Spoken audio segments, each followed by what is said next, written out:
Yo, Rev, what's going on? Okay, I didn't have the mic on. Give it up for Rev. 3 months, 3 month membership on YouTube. Shout out to our boy Rev. Appreciate that, my friend. Sorry I had the microphone off.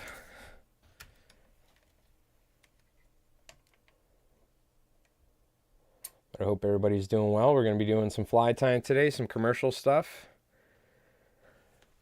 Let me get my other light on here. Wondering why it was a little dark, but I hope everybody's doing well. Appreciate everybody tuning in. Shout out again to Rev. Thank you for the recommitting to the LI Flies Mike Fly Tying Club on YouTube. I think that's what we used to call it on Twitch back in the day. There we go. All right. I hope everybody's doing well. Hopefully everybody had a great week last week. Hey, Doc, what's going on? Yeah, my one of my friends was out here from Iowa. We were working and going fishing with AC. AC's out of town, though, for a couple weeks, so I'm going to be... next 2 weeks, I'm going to be fly tying as much as I can, because I have... essentially, as usual, what happens during the summertime is, for the fall time, everybody orders the flies on the same week. So we had like a guide, a couple different shops, all put in orders at the same time. But I got 2 weeks off, so we're going to be fly tying every day. Excuse me, I'm just getting some music prepared. But I hope everybody's doing well. Hope everybody's had a... great start to August so far. We're actually going to be tying synthetic surf candies today. We have 2 more to tie for Saltwater Edge in Rhode Island, and I need to glue them. But we have a bunch to tie for Paul Dixon, amazing fly fishing guide out in Montauk. There's Tight Lines Tackle in Southampton, which is a new shop we got. Very nice guy, Kenny. And then some other... we have Saltwater Edge, which we're working on. And then, oh yes, Whitewater Outfitters. So we got a lot of different stuff to tie. So we're going to get cranking on them. But I appreciate everybody tuning in. So we got our mono thread, where I have 2 more Tutti Frutti surf candies to tie. So we'll tie those. So we'll probably tie a bunch of candies, and then we'll transition to gluing, and we'll glue a bunch of them. So this is pink on the bottom and chartreuse on top, which is a cool color combination. And I've been told Tutti Frutti is actually the opposite, where it's chartreuse on the bottom and pink on top, because pink's slightly darker, which makes sense. But I've always just done it this way, and this is my version of Tutti Frutti, I guess. So people like it. They, especially in Saltwater Edge, this has been one of our most popular colors over the years, is the Tutti Frutti color. So I think they're just starting to see fish in Rhode Island and Massachusetts and stuff like that. I think Rhode Island first, but if I'm not wrong. But there's starting to be Bonito and Albis and stuff showing up. Pink on bottom for sure. Right? Isn't that? I've had people tell me, it was my buddy Jeff told me that it's supposed to be chartreuse on the bottom. I'm like, I don't know, dude. I've always done it like this. What's going on, Dennis? Hope you're doing well. Appreciate you tuning in. Yeah, we recently sold some flies to somebody out in Rhode Island because they heard rumors, and I just saw recently people have been posting some stuff on Instagram up in Rhode Island and up by like the Cape and stuff, that they're getting Bonito and Albi showing up. So it's starting. We usually get them like the first, second week of September. But it's all dependent on storms, if we have bad tropical storms and stuff. Hey, Marcus. Hi, Mike. How are you today? Oh, I'm great. Thank you. Appreciate that. Thank you for the 2 months with the Prime. Thank you, Marcus. Everybody put some LI Flies hearts or whatever emotes you got in the chat, wherever you are. Thank you, Marcus. I'm great. I was just playing Warhammer at my buddy Rev's house.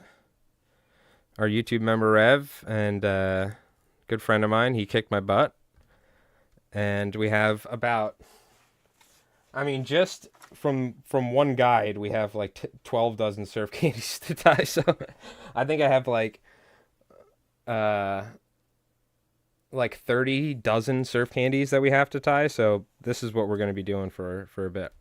Yeah, a lot.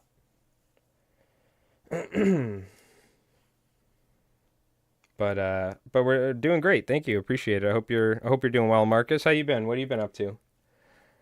Is that unique hair, supreme hair? Supreme hair, Dennis. Yep. It's been my go-to forever. Um I mean, it's been around since I was like a little kid, right? So it's just classic, the same packaging and everything. Look at that font.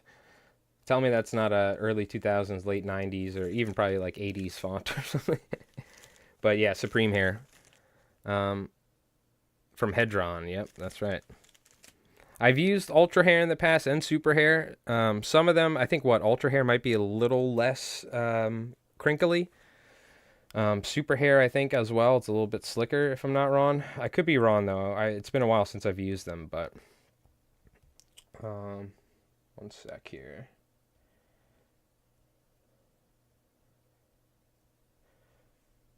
There we go. Got to get the right playlist going. But yeah, I just actually had someone message me from, I don't even know where. I didn't look, but somewhere in Eastern Europe on Instagram asking me about Supreme Hair.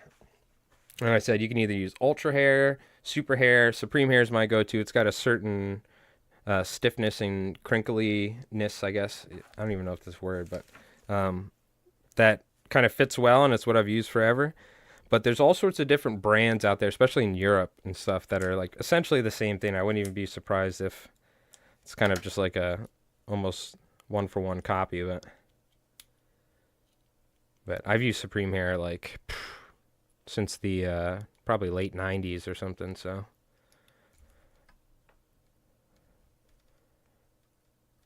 Like you can use Steve Farrar fiber or Slinky hair, but it's just a little soft. It's not as crinkly. This is like the right texture for me. We're going to get lateral scale. By the way, it's something that I started doing when I first got into commercial tying. And I saw some people do it, but it wasn't super prevalent. So this is since I've ever first started tying these commercially, I love putting lateral scale on the side. The only thing is if they're longer flies, and Paul Dixon made a great point about this. Sometimes they kind of flap. You'll actually hear it in the wind when you're casting it. It's like a bicycle cart or something. So for shorter flies, it's fine, but for longer flies, sometimes it could be a little issue, but you could just trim it a little. But that's why we do multiple coats of resin so these things don't break off and stuff, because sometimes you'll get little air pockets. So you got to make sure you spread that resin around good. But with larger, like 4, 5, 6-inch surf candies with this, I've definitely had that happen before. You'll hear it in the air. Very tired. It's a long day at work, and tomorrow I need to work again. I'm sorry to hear that. We went scratch raking yesterday. Sorry, I just bumped the mic. But holy cow, that was pretty serious. I think we did it for like 3 or 4 hours, and it was a lot of fun. I was thinking about doing it while he was gone. I was thinking about going by myself, but I have so much fly time to do that it would just be foolish to not try and take this time to do it. So, but I'll be working, but I'm working from home, so it's a lot easier instead of going clamming every day. But hopefully you can relax. We're gonna be hanging out for a bit, tying some surf candies. You getting ready for the fall run, Marcus?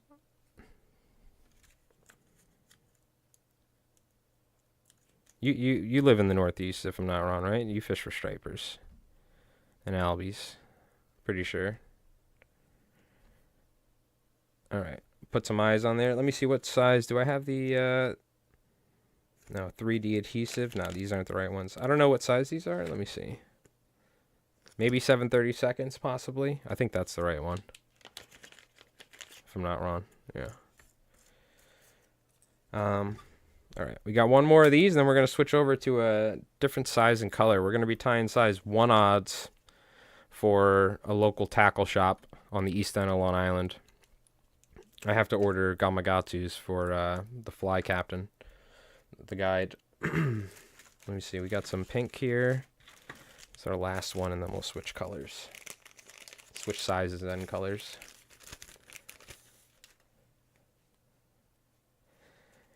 Yeah, we'll see what the deal is. I'm tempted. Tomorrow I might go to Yu-Gi-Oh! Locals. I went last week. I actually had a lot of fun on Saturday. I went 2, 2, and 1. But we'll see. We might go. Trying to figure it out because my buddy, they also do Warhammer, so my buddy's going to probably play some Warhammer. But we're probably going to be streaming quite a lot for maybe at least a couple hours, just cranking out some of these Surf Candy orders while I have off, so. And I finally got around to start filming another fly tying video, so give me a little bit. I got to finish filming it and then start editing it, which that's where really the time comes into play, but I wanted to just probably a little bit more pink here. You don't want to have too much material when you're tying these candies, but I like having enough to where it definitely like has a definitive profile. It's not too slim to where it kind of, especially for the size, the length that we're tying them, right? It's one thing if you're tying a size 4, you can tie them pretty skinny, but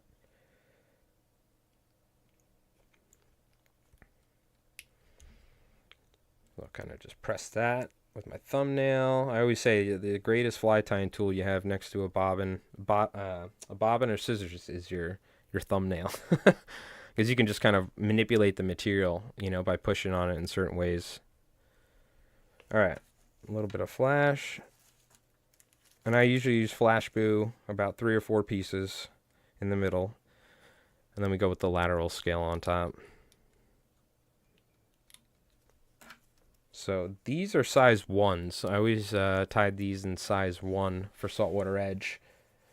For this local shop, it's more of a surf casting sort of orientated place, but he does have fly fishermen and women come in and buy flies, but it's more so like people who are going to be using these as teasers, so we talked about it.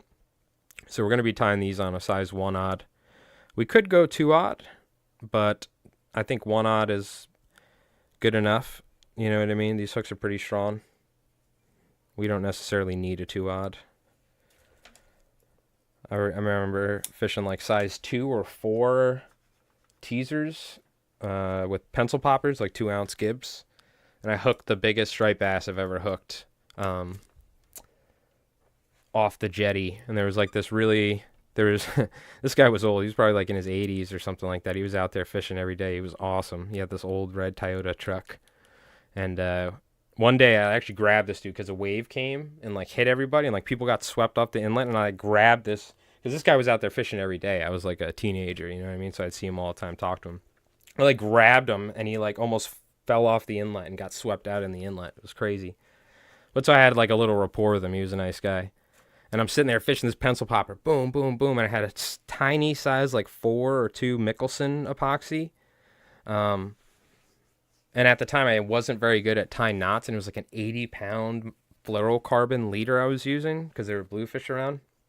And, dude, this explosion happened. You see the tail of the striped bass. It was probably like, like 150 feet out because I had like a 13-foot surf rod, like 2-ounce plug, and I was just launching that thing with the wind, And this is on the ocean side of the inlet where the bowl is, where there's like a beach and an inlet, and there's like a bowl with the surf. And dude, this explosion happened. The old timer was sitting next to me, and I fought this thing for probably 10 seconds, and it just blew off. And I reeled it in. It not only did it not go for the plug, it went for the size 4 Mickelson, and it broke off the knot there because I probably just didn't tie a very good knot because it was like a really small hook eye. So I was like struggling to and it was 80-pound fluoro, and I was young, But that guy, he was like, that's the biggest fish you'll ever hook in your life or something. I was like, oh my God, really? Like it wasn't like 30, 40 pounds. It was bigger, It was crazy. But I'll never forget it. Ate the tiny, tiny, tiny little fly instead of the $40, $50 plug or whatever it was, Yeah, that was a lot of fun. Forgot about that guy. He was a cool dude. I hope I could be fishing in my 80s out on the, let alone out on the inlet in rough weather. This guy was diehard, so he was a cool dude though. And I don't even know if I ever got his name, to be honest with you. It was just one of those things where you see the same person out on the rocks, you know what I mean? You don't even need to know their name. You're just like, yep, how you making out today? All right, let's put some eyes on here. So you see, I always do a little super glue. This is one of my little tricks because I just hate, these eyes are great from saltwaterflies.com, but certain eyes, they tend to lift off. Like they just don't have enough adhesive on them or something on the back. So you go ahead, put the resin on there, and these eyes will just start floating around. And it is pretty annoying to say the least at times, so I like to just go with a little bit of super glue like that. Then I press down on it. You get a little bit on your fingers, but whatever. Okay. First off, check this out, baby. We're ready to rock, all right? I think we got enough to tie at least probably like 6 dozen or something. Tan, we got white, 3 packs of white, 2 of tan, 3 of olive. We got a black, because I think I might have some more, like a red somewhere, but possibly not. And then these are used ones, so we'll probably start with these. I'm going to put the surf candies away. I'll show you what I do in between gluing them and stuff to keep them from like either just getting a little dusty on them or just other fly tying material. But I have them in a, these are flies that I tied, which we need to ship out for June and July's Friday Fly giveaway stuff. Oh, you guys can like barely see it, but we got a bunch of flies we were tying on stream. Tuna flies, which at some point, these are just like a little project I got to do for whitewater. Big surf candies. And then I got the unglued surf candies up top there, so I'm just going to put those. These are saltwater edge stuff. And I have a bunch of bucktail surf candy that I was supposed to tie, but it never went through, so I got to glue those up at some point, so maybe I'll throw those on Instagram or something. Or I'll just keep them and use them myself. Because usually bucktail surf candies are what I like to fish personally. It's just something about natural material that I like using most of the time. Okay, so what are the colors, the usual suspects here that I gotta tie for this fly shop? Let's take a look. They're gonna be size 1/0 hooks, which we have brand new packs of 1/0s. These are 2/0s, I believe, if I'm not wrong. Gamakatsu. These are definitely Gamakatsu 2/0s. These are going to be used for the guide and sand eels. Here we go. These are the brand new Mustad 1/0s. These are the new finish, by the way. It went from the C70 SD big games to the curved streamer Alpha Point C70 SAPs. They just slim them down, and there's essentially, they're lighter, they're supposedly stronger, they have a slick new finish on them. That's the idea behind it. I haven't, I mean, last year we were using them. I've used them so far. I haven't heard any complaints from anybody, so it seems like they're pretty equal in quality, at least, to other, you know, the other big games that we were using. Oh, here we go. I knew I had another box. You could see those 1/0s. Okay. So, we're going to need some white hair. I'll just grab one. We have tan, we have pink, olive, if I'm not wrong. Let me see. What were the colors that he asked for? We're going to be doing half a dozen each, which really isn't much. But it's kind of just to get, it's a smaller shop, you know, just kind of get started. I'm happy that he called me because yeah, it's a thick candy. That's a tuna candy is what that is on a giant hook. So listen to this. So just to cut you in on some information, the way that it generally works in the fly tying business when you tie commercially, and this is from talking to people that's been in the industry for a long time and stuff like that, and this is just how it started, right? And it's pretty common. Generally what you do is 50% of retail, right?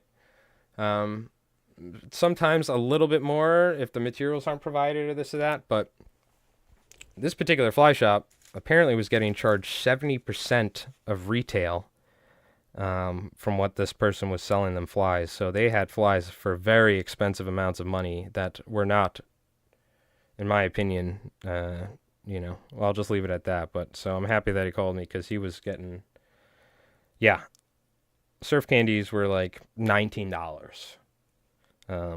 Which I couldn't even like with a straight face tell some of my customers that a surf candy is $19. So yeah, so I'm happy he called me. I have much more reasonable prices. He was pretty relieved when I told him. And I charge a fair price. You know what I mean? I'm getting paid appropriately because I have to pay taxes on all this stuff. Whatever, I have the materials, so I make sure I charge a fair price for both. But it's that was a little crazy. So we got olive and white, tan and white, pink and white, chartreuse and white, and blurple.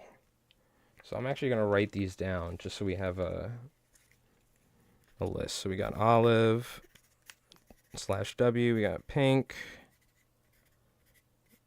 tan, chartreuse, and blurple, which I don't know if I have purple Supreme here, so I'll have to probably order some, but that's fine.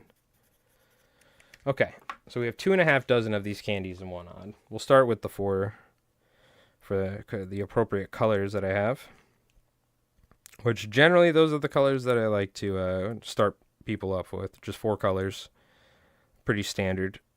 Most that people order. Pink and white's my favorite. You know that if you've been watching me for a while. It's always my favorite color combination. But tan and white's, I'd say, the most popular. And then second behind it is like tied for olive or chartreuse.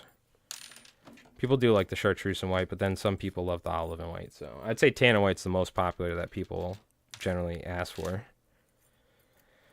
That and pink and white, just because pink and white's a classic Albi color, Dropping hooks. Make sure we pick that up. It's a brand new pack. No, it's not. Okay. All right. Swig of Guinness. Cheers, by the way. All right. So, we're going to take our size 1 C70 SAPs.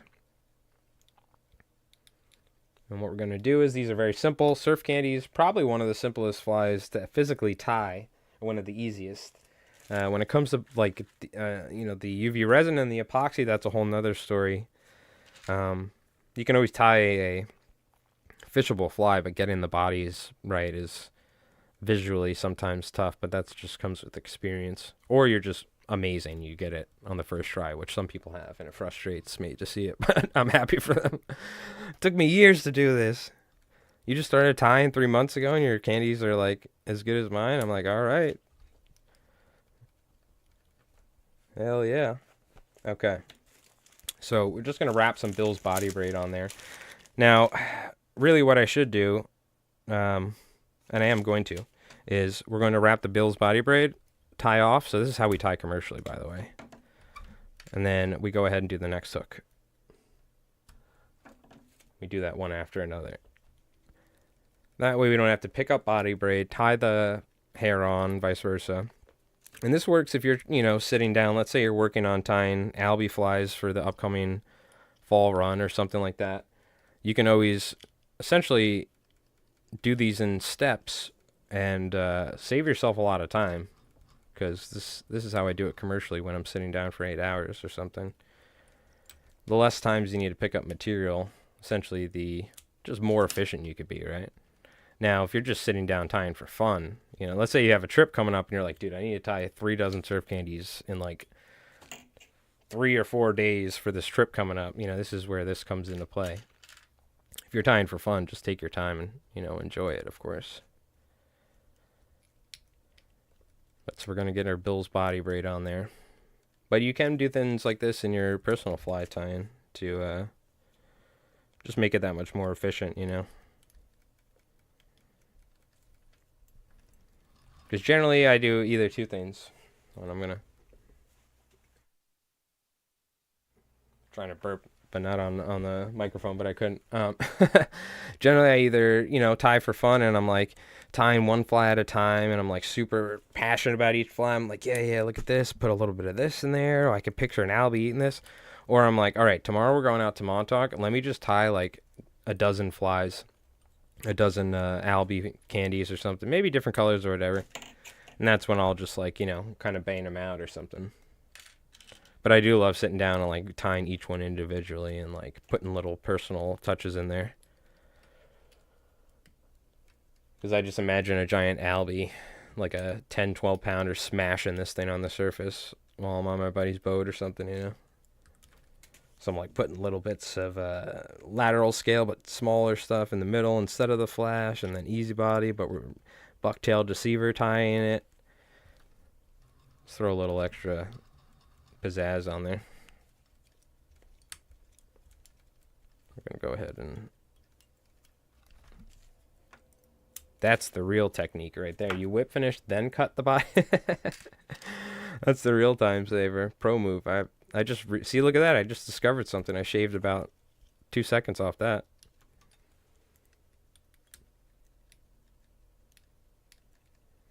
I should be saving this all for my book in the future. All right. But has anyone been doing any fly tying in particular? You been doing any fishing? What have you been up to, Doc? You been doing any fishing? I know recently you've been catching some nice European sea bass over there. My buddy Jeff has been going out and catching some nice largemouth. He's got his kayak with him. He's been going out recently a lot.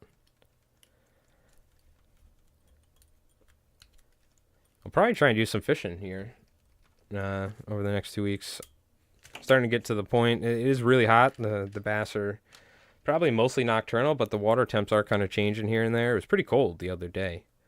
So it is going to cool down at some point. I think the fish are going to get active again, get ready for the fall run. Especially with the storms. We got all these, like, this tropical storm coming in and stuff.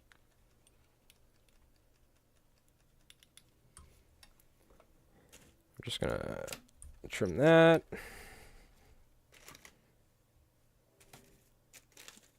Let's go ahead and get our white again. Get that ready. All right, last one, body braid for this particular color. I think we'll start with let's start with tan and white. It's kind of our go-to.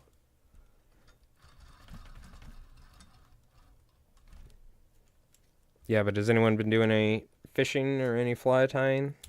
Fill me in. Let me know how you've done. You can always check out the Discord. I saw Murano recently went camping somewhere fishing. It was gorgeous.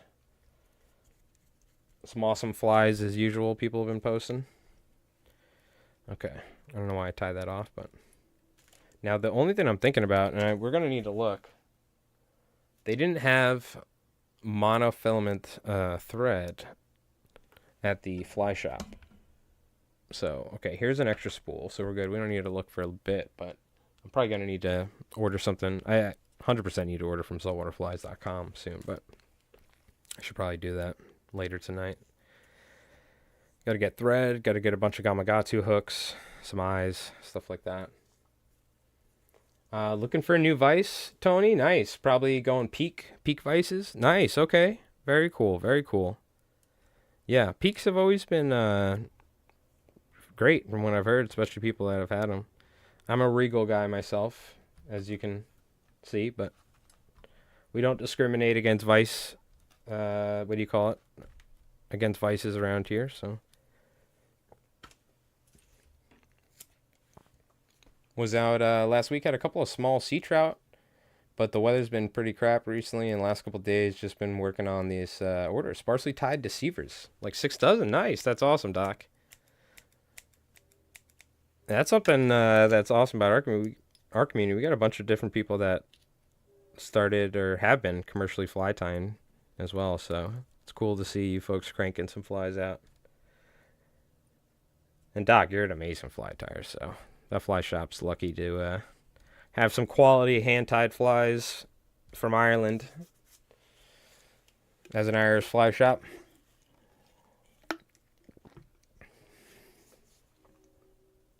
Peak's good. You've had one for over 10 years. Oh, nice. So, what are you upgrading, or is it getting worn out? You're ready for a new one?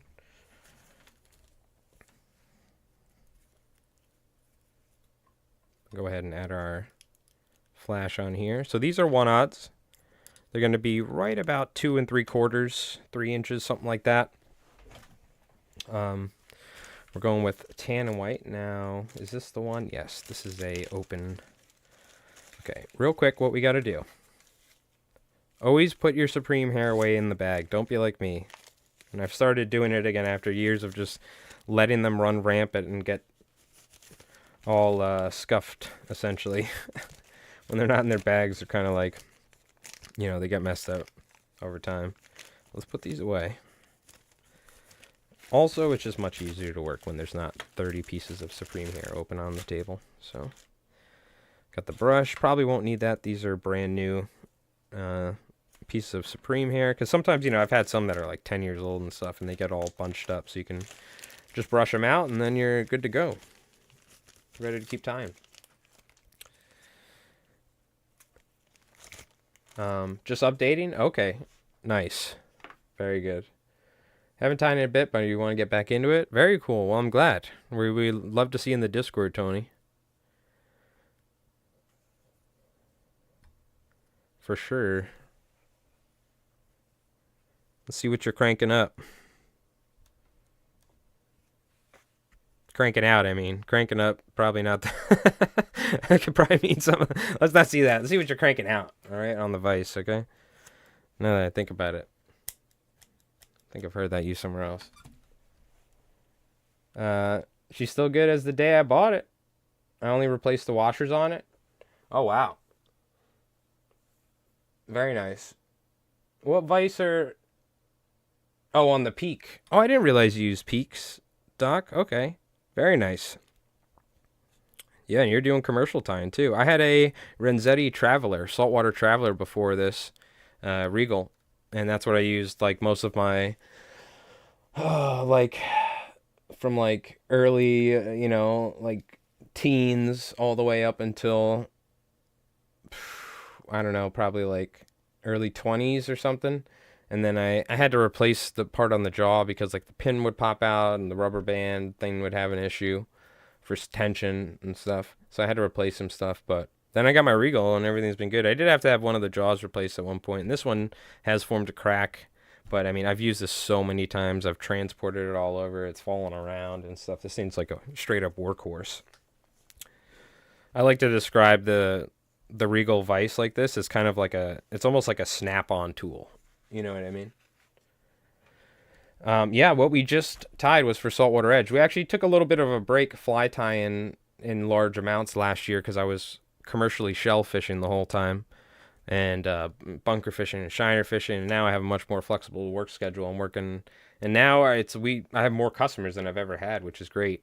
So I kind of came back and I was like letting people know, hey, we're tying. I let Saltwater Edge know, and then they, were like, hey, yeah, great, we're glad to have you. Let's get them cranking. Let's get some flies going. So we got mullet marauders, squimpish hollows, and those surf candies we just tied. So we got the surf candies tied, and now we got to do half a dozen squimpish hollows and some of my mullet marauder patterns, which are pretty cool. We haven't tied those on stream in a while, so we're gonna have to do those. We got a couple dozen to tie. We'll do that probably another stream. Essentially bucktail deceivers with flat wing tails, and then Supreme Sentinel laser dub heads with 3D eyes. So they're pretty cool. Yeah, I always recommend if you're up in Rhode Island, go check out Saltwater Edge. If you're in Massachusetts, you can't necessarily go in person, but order all your materials and flies and everything from saltwaterflies.com because you'll probably get it in like a day or two because he's in Massachusetts. And out here on Long Island, we got Whitewater Outfitters. You got Tie Line Tackle. We have... what's the name of it? Montauk Yacht Club Marina, which has their flies, I believe it's called. I gotta check. I forgot the name. And where else? I think that's it. Oh, and then a bunch of guys. We used to tie for River Bay Outfitters, and but it was kind of just like he was so far, and we were trying to link up and stuff. But um, I got a good amount of tying going on, and I'm thinking about somebody reached out to me. They're starting this new website where you can essentially post your flies online, and I don't have to have my own website, and they just take a small cut. So I'm thinking about doing that, but we'll see. I'm trying to. I don't want to overextend myself because we're still clamming every day and stuff. Hey, Paranormal Outdoors, how you doing, man? How you been? It's good seeing you. I hope everything's been going good. Um, what size eyes are we using? That's the question. Size 1 odds. Let me look. Time to break out the giant bag of eyes. Oh, we do have these. I think these should work. How many do I have? 1, 2, 3, 4, 5, 6, 7, 8, 9, 10, 11, 12. Okay, yeah, that's good. By the way, you got to count 2 at a time because obviously you need 2 eyes. Saltwaterflies.com is in Massachusetts? Yeah. Housatonic, Massachusetts, baby. Right near the Housatonic. Classic river. Amazing river for fly fishing. Saltwaterflies.com has been around since like the mid to late 90s. I used to have a bumper sticker on my dad's Astro van, as well as he had like, the Griswold style, like early 90s, late 80s, like station wagons with the wood paneling. Like we had one of those. I don't even know if it was a Buick or like an Oldsmobile. I couldn't tell you. We like ran over a dead like 12-point buck, and it like ripped the oil pan off of the bottom, and my dad had to get a new car. I'll never forget that. The like car launched in the air because it was nighttime. We could barely see, and there was probably like a 250-pound deer dead in the road, and the antlers ripped through the oil pan. Yeah, that was pretty cool. It was terrifying is what it was. I remember being a kid. Like the car like launched in the air after hitting that thing. It was like a tank. Hey Joe, what's going on? Yeah, we're tying up some candies. Joe, did you did you on Instagram or Discord or something send me a shipping address for the Friday fly giveaway? I don't know. I haven't seen anything yet, so I don't know if you did or not, but I hope you're doing well. Yeah, we're whipping up some candies. But yeah, I used to have that saltwaterflies.com got backing bumper sticker on my dad's station wagon. Oh, okay. Gotcha. I'll take a look then. My bad, my bad. I probably just didn't see it. So hold on. I'm just going to take a look real quick. Is it...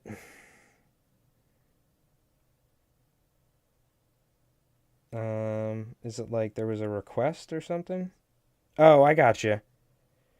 I got you. I got you.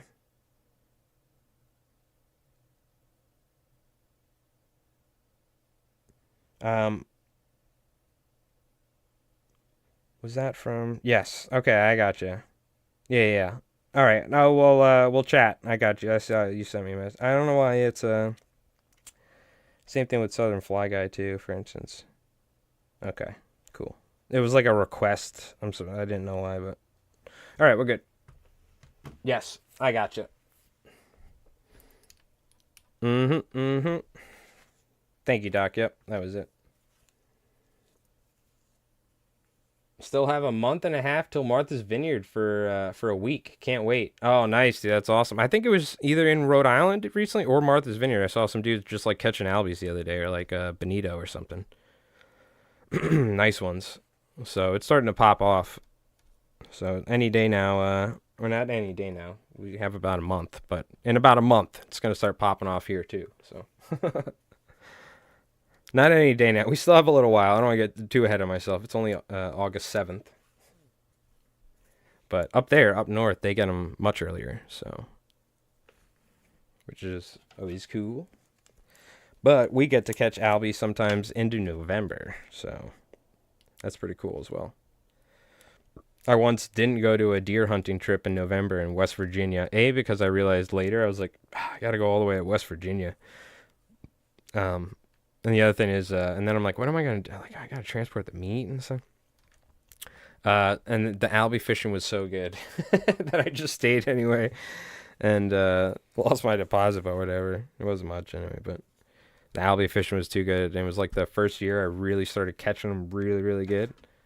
So I just stayed. It was so good.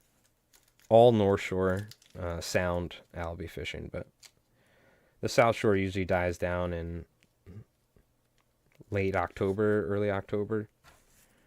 But I mean, Halloween we'll be out there catching albies, so potentially also green crabbing and stuff. But because at that time of year, my buddy does a lot of crabbing for all the tautog fishers, all the blackfish. All right, let's get a new spool on there. Mackerel on the fly is the closest I get to an Albi. You got probably some other cool options, like pelagic stuff, I'm certain, right? Do they not get like bluefin tuna and stuff out there? I know you got blue sharks, right? Do they not get like pelagic species offshore in the summertime? That'd probably be your best bet. Oh, gotta get bonito offshore, but you never seen him close? Maybe. You might get lucky. That'd be sick. Like a school of bonito comes in close, catching bonito from the rocks in Ireland. You never know. That being said, you also have salmon though, so you might not have albies, but you got like salmon and stuff like that. So you got at least you got something cool. I would argue albies and salmon are on the pretty equal level of coolness. Like the saltwater guy like me loves the albies, but I equally like. I hold salmon in equal regard. I've never even fished for them. I would love to go fishing for salmon in a natural environment one day. Not like a salmon river salmon up here in New York where they're all landlocked and stocked like a wild fish or something, you know? That'd be so cool. Yeah, no problem, Joe. I'll hit you up after the stream or something. I got your message.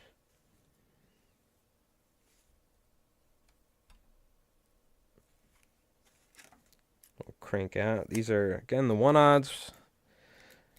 And you can even...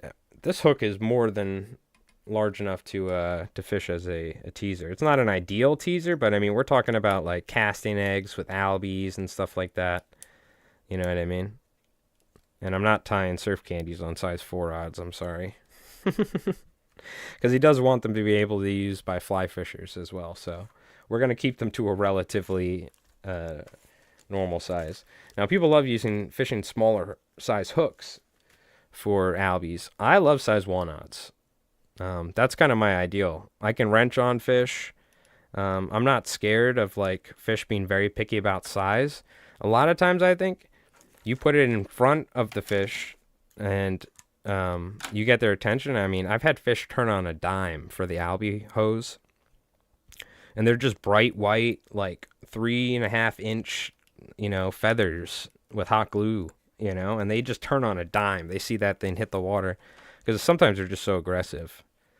And for when they're very like picky and stuff like that, I think a lot of times it's not that they're tuned in on small stuff. It's just there's so much bait, and it's particularly on the North Shore, that they just open their mouths and like swim through the bait sometimes. But maybe I'm wrong. Maybe sometimes they're on really, really small. We have experienced it when they're on, like, I'm talking about bait like that big, like rain bait. But even then, sometimes throwing larger flies and just getting in their face will just cause a reaction. You know what I mean? So I'm kind of in the camp when it comes to albies for a little bit larger in size to stick out. But that's just me personally. I don't know how other people feel about it. But all right, let's put some eyes on here.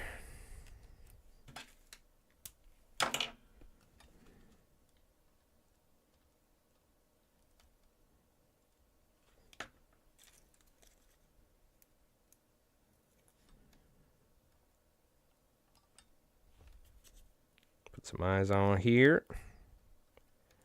So we got 4 more of these to do. Okie doke.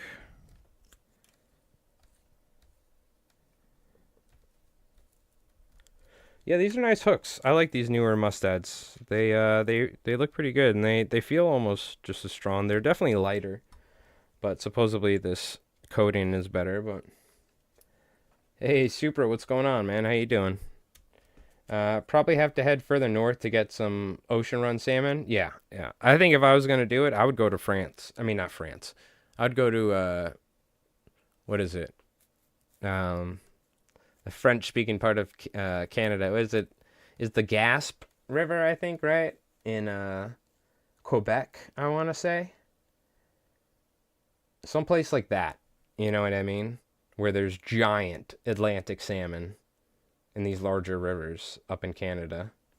I'm pretty sure the Gasp is in Quebec or something like that, if I'm not wrong.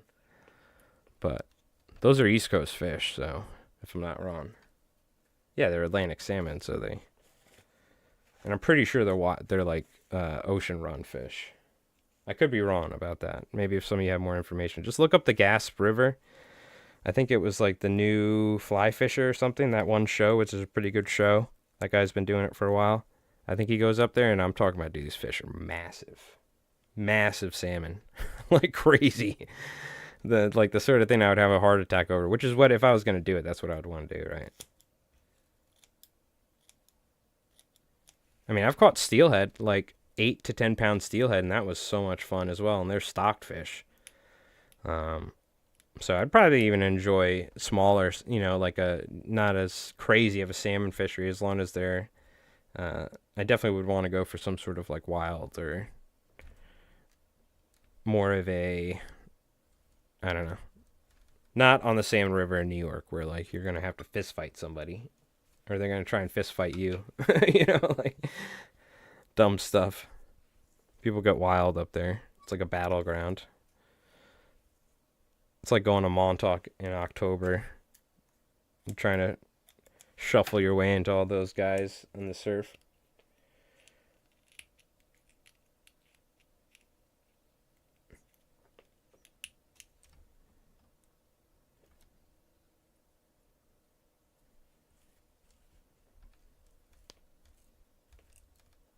Got our white on there. Anytime during the summer, I'd recommend to get the best experience. Autumn ain't too bad. There's always fishing for any time of the year. Hey, Craggerroll. With so many candies, you'll need a dentist. Yeah, that's certainly true. You're gonna have, a sweet tooth to say the least. Thank you, Craggerroll. Appreciate that, my friend. Give it up. Round of applause. Round of applause.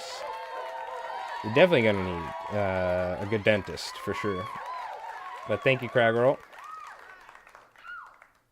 Are you thinking about heading to Ireland? Are you? So autumn ain't too bad.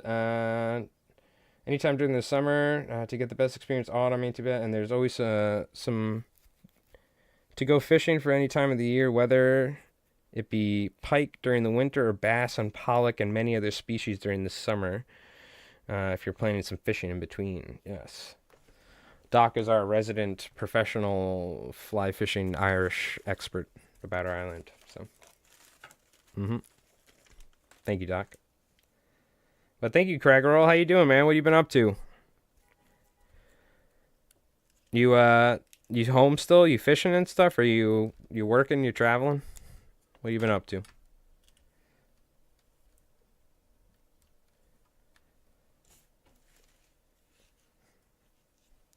Oh, we got tan. We're still working on. Oh, I got excited for a second. I saw pink. I said, "Oh, here we go."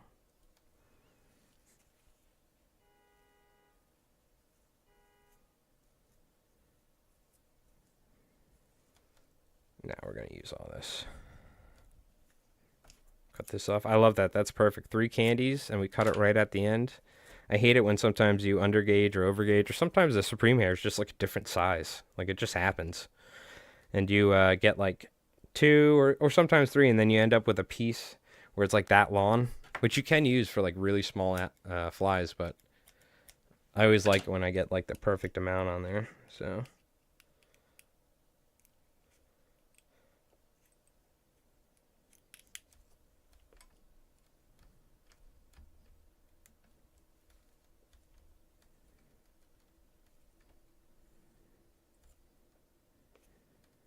The other thing is we got to figure out for this guy. I don't put my flies in packaging, plastic packaging.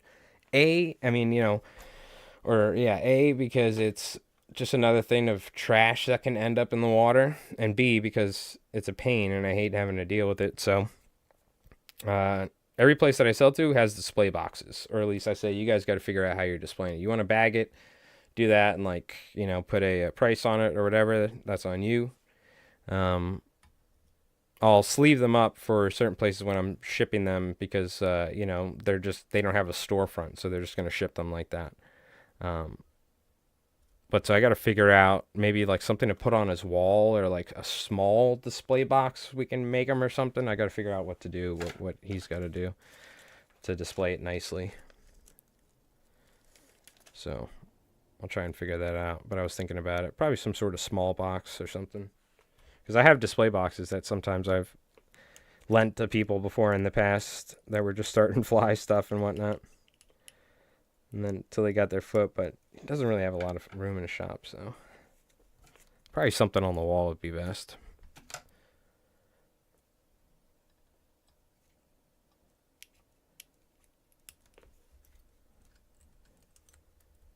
Still home for now. The water is hot and low everywhere, so it's slow fishing. Oh, it's that time of year, yeah. Yeah, it's the same thing in saltwater this time of year usually. Usually slows down this time of year for sure. Fish become more nocturnal because of it. But that's one thing I've always thought about with like rivers and stuff that you can't really control is like the water levels. You know what I mean? That's one thing that sucks. But you can like fish during the wintertime a lot of times, right? Unless it's like completely frozen over. So some I always thought about like, what if I live near a river and I don't have oceans and stuff? Because I remember we went up to Roscoe, me and my buddy Rev. He had a house up there, and the river got like completely flooded. We couldn't even leave because the bridge was like all screwed up, and I was like, oh yeah, that's happens to rivers, doesn't it? Like they flood to where you can't fish them because it's just chocolate milk and God knows what's in that water, and then they go so low at times you can't fish them because it's just how it is. They've dropped the lake level 3 feet in 2 weeks. Oh wow. How about the cork frame? Not a bad idea. Like the one you got. What's that for? A cork frame? Oh, How about the cork frame? Are you talking about like the... Oh, I know what you're talking about. A straight up display board. Yeah, but the thing is, that's not really a secure way of displaying them. I know what you're talking about. If you've ever seen like those boards where you can put post-it notes on with a pin or something. I guess technically, like, you could do something, but that's usually just like a temporary thing how I dry them because if you knock it a couple times, they'll like half of them will just fall down. You know what I mean? And I don't try and like jam them in there because I don't want to make the hook less sharp. So I don't know if that's necessarily a good way to display them for customers too. You know what I mean? I think some sort of like box with containers or cubbies or something. Maybe just straight up Plano boxes on the top of his thing, just a couple of them, filled with flies might be, and prices on the underside of it, just the regular Plano box we have here on his display case, which is like the glass display case, and he could stack them and they could just look through them. That might be a good option, and he can leave them flipped up, like 2 of them, and then he can always stack them, put them off to the side.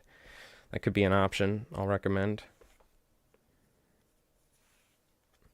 I like it, but it's not very secure, and you don't really want to probably long term do that, or like have to keep putting them in and out, like dollying the hook point, checking them out, and they'll just end up falling all over the place because it happens when I dry them in the sun. When I carry them outside, I've dropped some before because they don't really, it's not a very secure way of attaching a fly to the board or whatever. I do like it though. That is a good idea. Spitballing.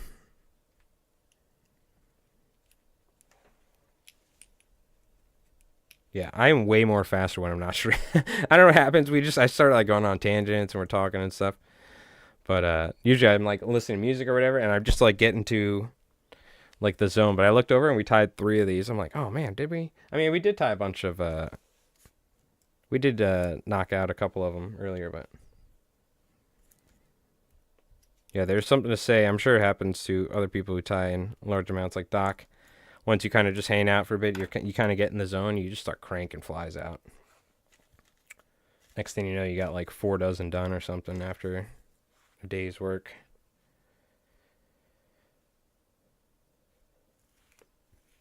All right, let's go ahead and put some tan on here. But we're just having fun and we're hanging out and chit-chatting anyway, so we're not trying to break any records here.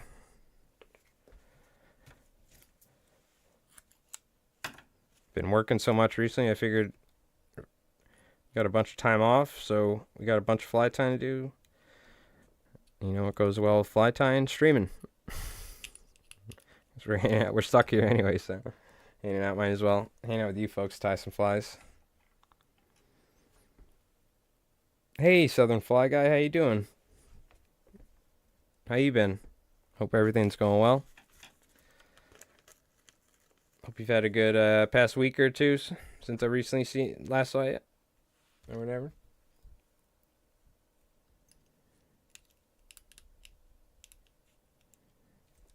Working on some surf candies for some local fly shops and some fly shops on the East Coast. Elsewhere, other than New York.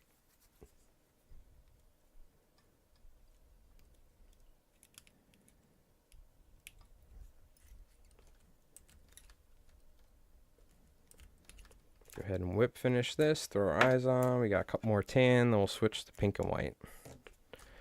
Tie these 2 more tan, then we'll take a quick little break, stretch break. After sitting down for an hour and a half, I got to get up and stretch my back anyway, so it's a good excuse to go grab another Guinness and hit the hookah lounge. As usual. Deer season, yes, that's right. Shooting the Lombo. It's really too hot here to fish. You kill them? Yeah. I know, I think our deer season starts October 5th. No, September 30th, I want to say, or 31st. I think it's like October. No, it's October 1st is New York deer season, if I'm not wrong. And it usually ends January 31st. You know, I haven't hunted in a long time. I should maybe get my bow tuned up and shoot at some, but generally I like to shoot for like months, right?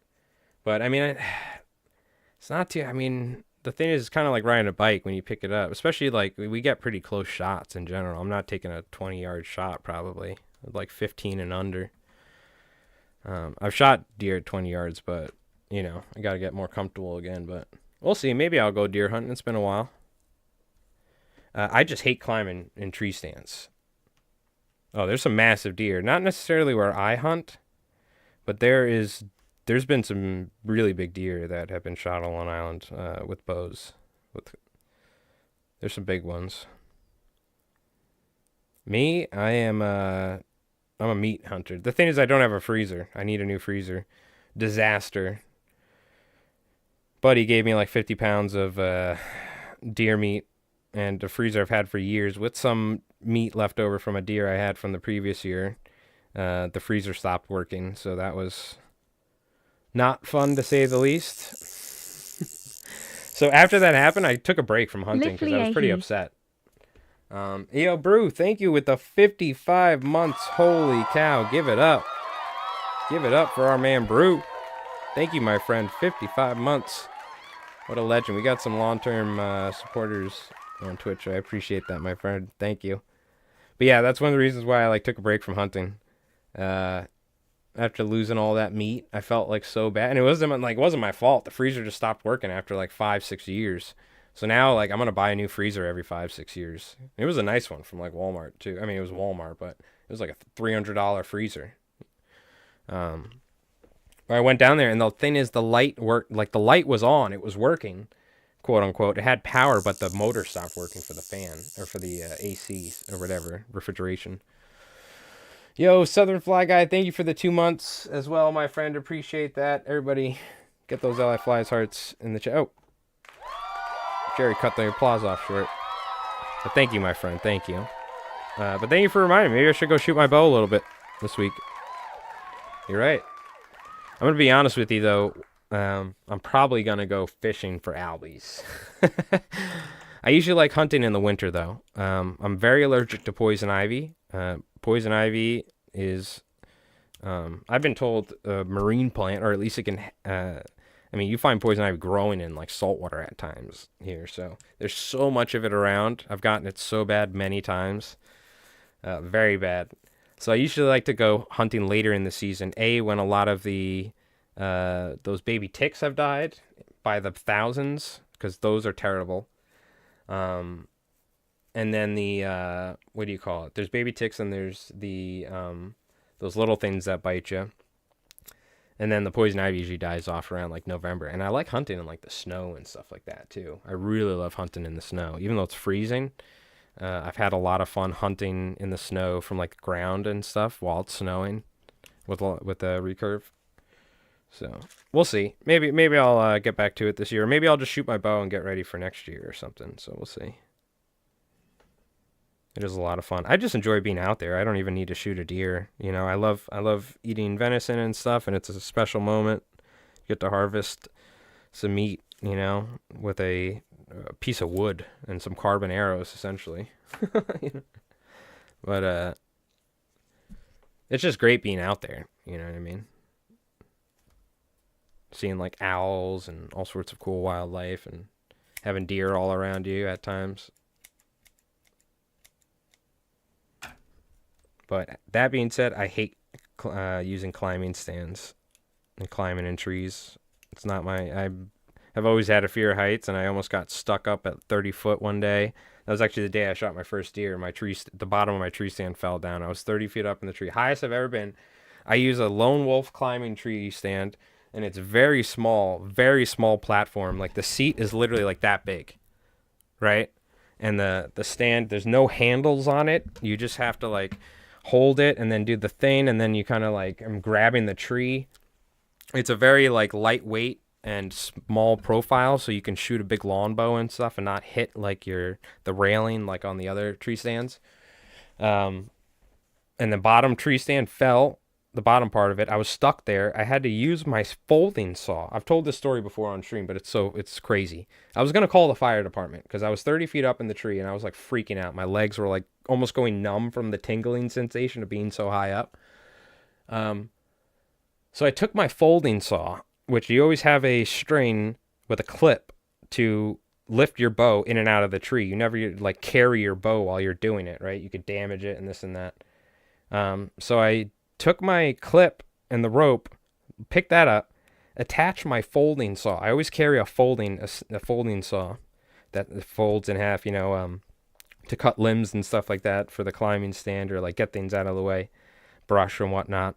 And so I took that, opened it up in half at like an angle, so it was at like a V, and I fished it down in between where the bottom part of the tree stand was hanging by the straps, but the thing that holds the tree, the band, was down, and I caught it with the saw, and I managed somehow to fish it up, and then I don't know how I did it, like using my feet or the rope and the saw and like the bottom of my bow. I don't know how the hell I did it, but I got the bottom part of the tree stand facing in the right direction. It was completely upside down, and I got the band set up, and then I was like ready to leave. I was freaking out. And then I said, all right, we got that set up. We're good. You never like, because I was trying to like adjust it while I was sitting down. You never do that. It was so dumb. I learned my lesson. And because it flipped up like that. So, and you're always wearing a harness while you're in the tree, but like you can die in the harness. Your blood can cut out from your legs and stuff. It's pretty scary stuff, actually. So you got to know what you're doing. So I took a breath, relaxed, and then later that day, 18 yards away, this buck comes walking by, walking shot perfectly in the lungs and heart with my recurve after missing a deer. Another deer walked by. I missed it by like 15 feet, like to the left and in the air, because my heart was pumping, because I never had a shot on a deer like that. Next deer that walked by, like while it was walking, I watched the arrow fly perfectly behind its shoulder. The thing ran like 40 yards and just fell over. I was like, oh my God. And that was the day I dropped my tree stand. The whole thing happened in like 5 hours, like the emotional roller coaster of my life. But I was gonna have to call the fire department. I was convinced I was gonna be stuck in that tree, and there was no way I was getting down. Because like you could technically try and like bear crawl down and stuff, but I was like I'm gonna break my neck if I fall, right? Like I'm not gonna die. So I'm just gonna have to like embarrassingly call the fire department. I don't even know how they would help me. They would like come with a ladder or something. I don't know. Oh, use the saddles? Yeah, I've had people try and convert me to saddles and stuff like that with your use like the toe or the feet crampon things or something. Only get up about 12 feet. Yeah, yeah. Um, no, I've hunted from ground. I've gotten so close, just literally sitting on the ground, kneeling with a tree or something like that. And you don't have to go far up. I've climbed up 12 feet with that stand, which is like acceptable for me, right? To not like my legs aren't shaking, like 12, 15 feet, and have tons of deer come by, you know what I mean? So you can definitely do it from the ground and whatnot. You don't have to climb 30 feet. I will say, though, the deer are so heavily pressured out here. There's so much pressure that 35 feet up makes a huge difference because they look up. The deer don't even. Here's what the deer do. They don't look. They walk around looking up during hunting season because there's so many people that hunt in tree stands out here. There's so much pressure in the public property. People, you'll be hunting. You'll have 3 different cars show up. There's only like 2 people allowed there. You'll have 3 different cars show up. A dude climbs into the tree. I had a guy climb into the tree 2 trees away. It was like probably 10 feet away. He didn't even see me the whole time. I let him get all the way to the top, and then I'm like, I whistled at him, and I just was laughing. And he's like, because I didn't see any deer that day, and he was like, "Oh my God, I'm so sorry." Afterwards, he's like, "I'm so sorry, I'm so sorry." I'm like, I was just laughing. I'm like, "Did you really not see me, bro?" I was laughing. I was like, "Oh, it was all good." We were chatting anyways. We ended up chit chatting. But like, you'll see dudes just walking right by you, and you're like, dude, you're not even. There's only like supposed to be like one person here. You end up having like 8 guys in one spot because there's just so many people. It's crazy.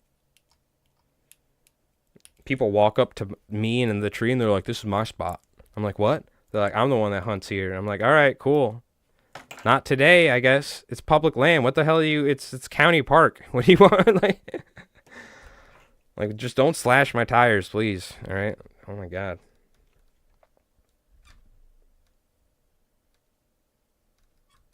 Yeah, you're not really supposed to build blinds on public property here, even if it's just putting brush together. You're not really supposed to.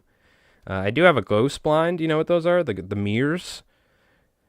And that I've had relative okay success with getting deer close, but honestly, it's tough with the wind and stuff like that. I've had just better success sitting with my back against the tree and falling asleep and waking up and having deer all around me. But yeah, I'll never forget the first day I ever went out bow hunting from the ground, fell asleep in the rain, woke up, and about 25 yards away, there was like a 10-point deer, probably about 200 pounds, probably like 4 or 5 years old.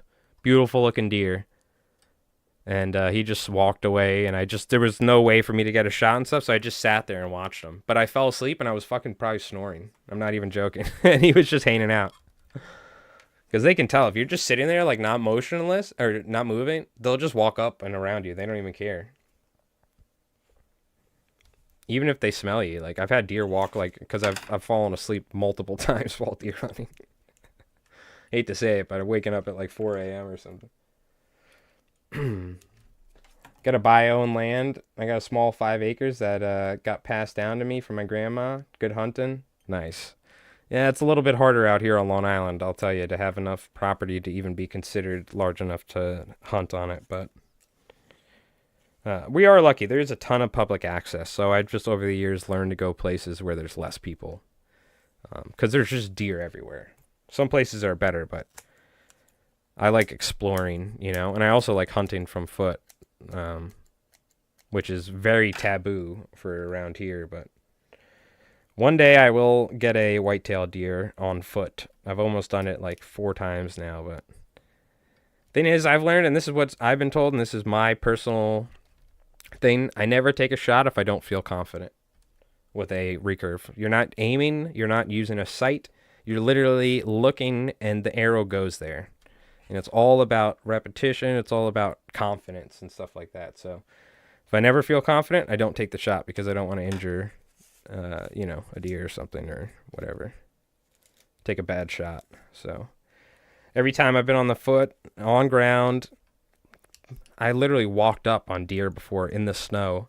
Wind, perfect, going upwind, snow, slush, and I walked up on like 4 deer. They got up. They didn't even see me. They just by chance got up and started walking, but the sun was in my eye, and they were like 5 feet away. I'm on the ground, like motionless, just standing there in the snow, like.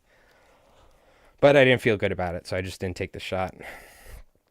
But one of these days, I'll get a deer from foot, like stalking, spot and stalk, white-tailed deer on Long Island. I'll get it.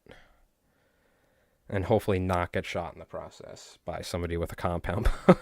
Not like drinking Budweiser. I got him. That's the other thing you gotta worry about. Make sure you wear your orange vest. Nobody does. I do because I ain't getting shot. I'll tell you that much. I've had a couple times where I had to announce myself just in case or something. You never know. How much trimming do you do at the end versus building the taper in from the jump? So I don't do any tapering, Joe. All I'm doing is just getting lined up. So what we can do here is I can show you how I trim them. It's very simple. I don't know if I think I'm doing it slightly different than I did in my original videos, but I'll show you here. Essentially, we're just trimming the ends from about here to here slightly at this angle by holding the fly like this and trimming like this, but at an angle somewhat away from it. So we're like this, and we're essentially just going to taper down this back section a little bit to where it just tapers naturally and is not a stubby end, right? Getting a profile I'm happy with is one of those things that gives me issues for whatever reason. Gotcha. Okay. Hey, Laginator. Hope you're doing well. Appreciate you tuning in. Yeah, so I'll show you here. This is our last one. We're going to glue this one. And I'll show you how we trim it, okay? And we'll take a little break after this. I'm going to go grab a drink and stuff. I'll be back here in a couple minutes, but let's glue this up.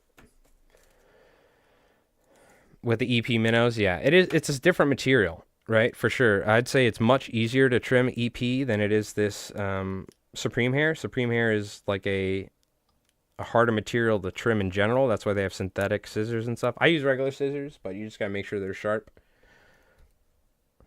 All right, Laginator. Sounds good. Enjoy it. Appreciate you stopping by. We'll be streaming some this week, so you could tune in if you feel like it. Appreciate it, though.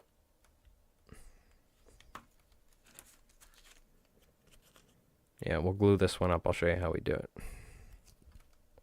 I used to trim from back to front, but now I trim from front to back by holding it. But you could do both ways. It's just personal preference. I like being able to trim them fairly quickly, right? Because if I have like 4 dozen surf candies, I usually trim them all at once. I'm like outside handing out while I'm doing it with like a little trash bag to catch everything because it makes a mess. One thing is I do need to get some more resin. I did not pick up any, so I forgot. I'm going to have to go to Whitewater tomorrow. That's right. I got so many to tie before I glue up anyway. So this is more for demonstration purposes. So always pull back the hair nice and tight. Make sure we have a nice profile here.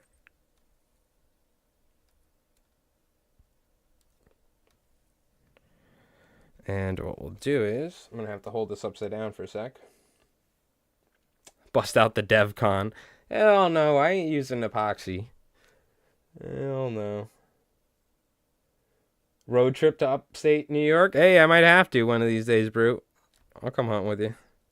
We used to go up to Altmar, go do some salmon river fishing. I used to go up to Cooks Falls and Roscoe, do some trout fishing. I will say, though, Long Island is very well suited for traditional bow hunting. It's very close range, very dense brush in places, you know what I mean? I know upstate it can be more like open, but But it's all relative, right? To where whatever sort of vegetation and stuff you're hunting, like whether you're in thick forest or like here we have pine barrens and stuff. So you can actually like hunt on foot and actually spot and stalk. It's not very popular and it is tough because white-tailed deer are so vigilant at all times.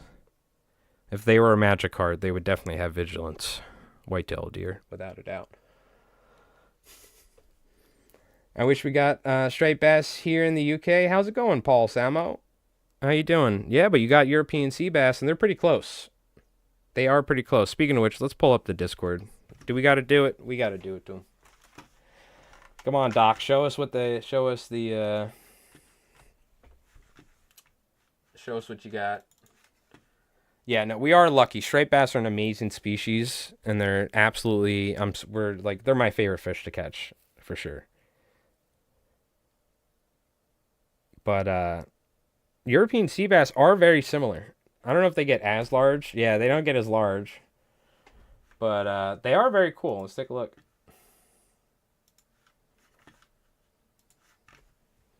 It's been a little while anyway since we looked at the...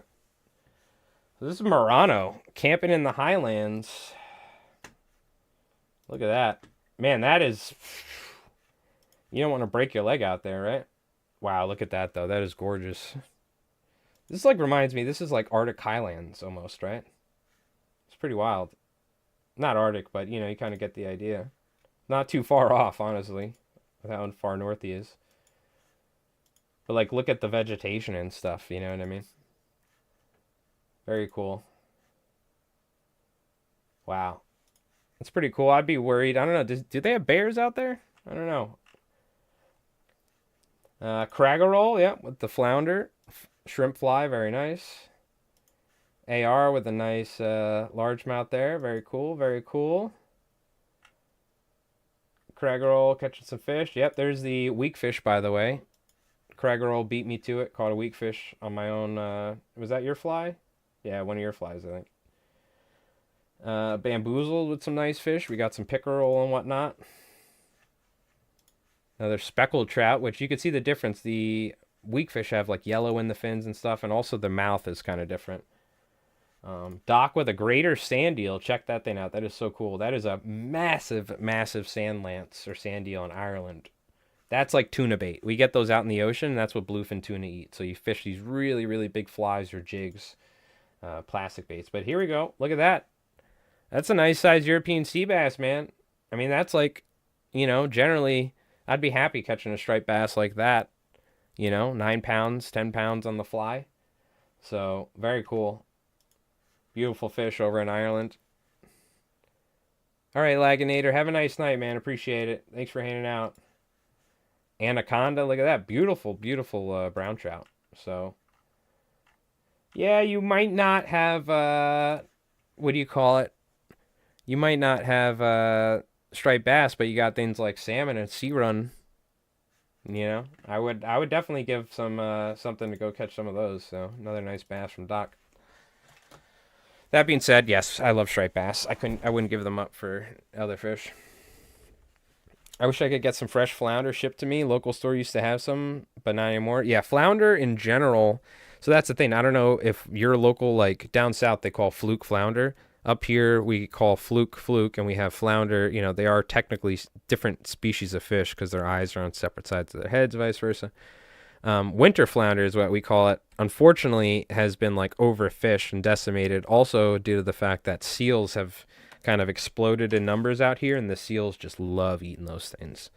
So I've heard multiple things, but I think it's a mix of commercial fishing, regulations, and recreational fishing, and just the seals just, you know, love eating them. The seals are here all winter in the bay.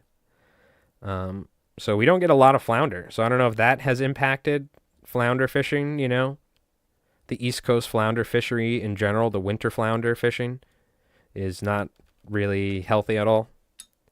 But they could be selling summer flounder, aka fluke, for all I know. So I'm not really certain. Because there's so many different names for certain fish, it's ridiculous.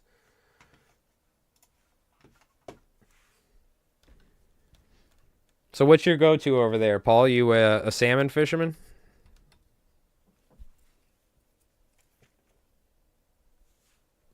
Yeah, I would love to go do some salmon fishing in like Scotland or Ireland one day. One day. That being said, I'll certainly enjoy catching albies, and I won't complain about it. Yeah, so I'll show you here in a second, Joe. We're going to do one more coat, a thin coat of medium, and then we'll do one coat of thin, just to fill it out, kind of get a nice profile on this. Not be too heavy, but also be durable, and we're just going to make sure we get a nice, even finish on this body. Fill in any nooks and crannies and any gaps.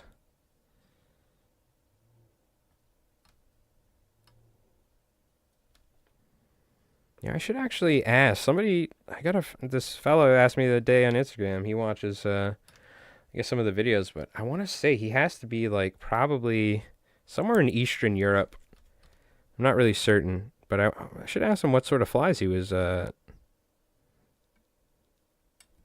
he was fishing for. Because I'm always curious what you folks are fishing for, like saltwater and like when you, this sort of stuff in other parts of the country. Because there's some interesting species of fish out there that essentially we're doing the same thing, you know, fishing very similar flies and very similar techniques. But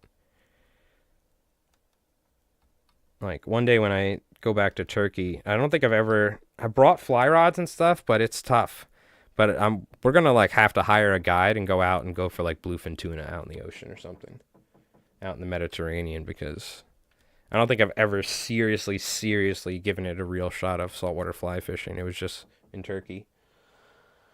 But there's some nice fish out there. You got to go out in a boat though. A large fluoro red head, really nice. So you're doing some fly fishing over there?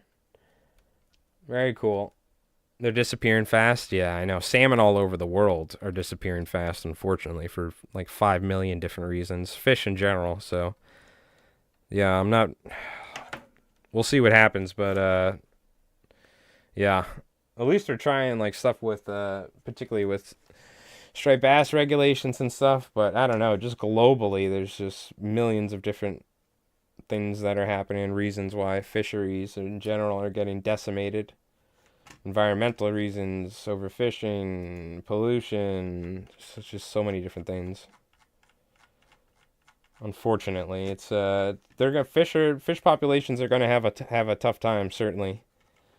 Damn, I didn't know you went elk hunting, Southern Fly Guy. Very cool. That's crazy. What was that? What did you shoot that thing like 15 yards away? Nice boar. That's a nice deer too. Look, I shoot does, all right, because I'm not a good bow. I shoot and like broken antler bucks, like bad genes. You know what I mean? But beautiful looking stuff, man. Yeah, very cool. I didn't know you. Where was the elk from? Did you go up in like Utah or somewhere or Colorado or? I mean, how much more amazing can you get like that? Like traditional bow hunting on foot, elk out in the like highlands and like packing out meat. Like it's as close as you're gonna get to like your ancestors like 5,000 years ago as you can. There's like not much modern day technology that can, I mean, other than like, you know, GPS and stuff. Like I guess if you use helicopters, but a lot of times people pack that stuff out on metal frames, and you're like out in the mountains. 5, 6, you know, whatever 1,000 elevation or who knows. That's some serious stuff. When I was younger, I would always say, and I would still love to do it. I just don't nowadays, like with my back and stuff. I don't think now that I'm older, I don't think I could do it as much. When I was younger, I would love to live out west and hunt mule deer on foot with a bow, but seems for us it's smolt survival at sea is the problem, really. So they're not surviving and making their way back to reach maturity, huh? Yeah, interesting. Or is it like they're not surviving initially in rivers and stuff? Yeah, I know, just in general, I mean, we have dams We have gold mining. We have temperatures rising to, obviously rivers are very susceptible to temperatures and fish kills because of it. That's why fishing during the summer, for instance, as Southern Fly Guy said, is irresponsible when you fish for trout during the summer in certain places because the water's so hot, water's so low that it'll stress them to the point of dying, unfortunately, just to catch one. So, yeah, it's a very delicate ecosystem. You know what I mean? Elk was on the ground 7 yards. Every time I see it, man, elk, they just walk right almost. I mean, you have them walk right next to you. There's a classic one of a guy with a recurve. They shot this elk, and this thing runs right in between. It's like an old video on YouTube. Runs right in between the dude with the bow and his guide, and like the dude with the camera, and smashes right through him like an inch on either side with like the antlers, and like it was like just a crazy video. But it just goes to show how like wild elk hunting is with a bow from ground. Super. I was just messing around with that. Yeah, that was one of those crazy ideas that, was fun. Bought some metal, cut it up, and stuff like that. But then I went to realize that I had to do mathematical measurements for the neck and for the angle and all that. And I realized I didn't know any of that, how to do that. And I didn't have the patience. So we'll just put the neck back on the Strat. I struggle enough playing guitar that, but yeah, that was fun. That's one of those mic ideas that comes out of nowhere and I get super excited about, and then I'm like, oh, this is actually really, really hard. Yeah, building a guitar from scratch. Yeah, I'm not a luthier now that I realize it. I can make it look like a guitar, but it's not going to be a guitar is the issue. You don't have pickups and wiring and a neck, but it won't even be able to play it. Like what key is that? I don't know. Z sharp or something? I'm creating new notes. All right. But yeah, we'll see. I'm probably going to end up selling my 240 too. Like unfortunately, I would love to have a million different projects, but just, having a working boat is that working. I mean, just running like this fly tying business, and I really got to start pumping out some YouTube videos too. I'd like to get my YouTube growing a lot more too. So I gotta, I'm a very ambitious fellow, as you know, and I could easily just start getting sucked into ideas like, all right, let's turn my kayak into a sailboat or something like, you know what I mean? So I got to rein it back every once in a while. Whoa, whoa.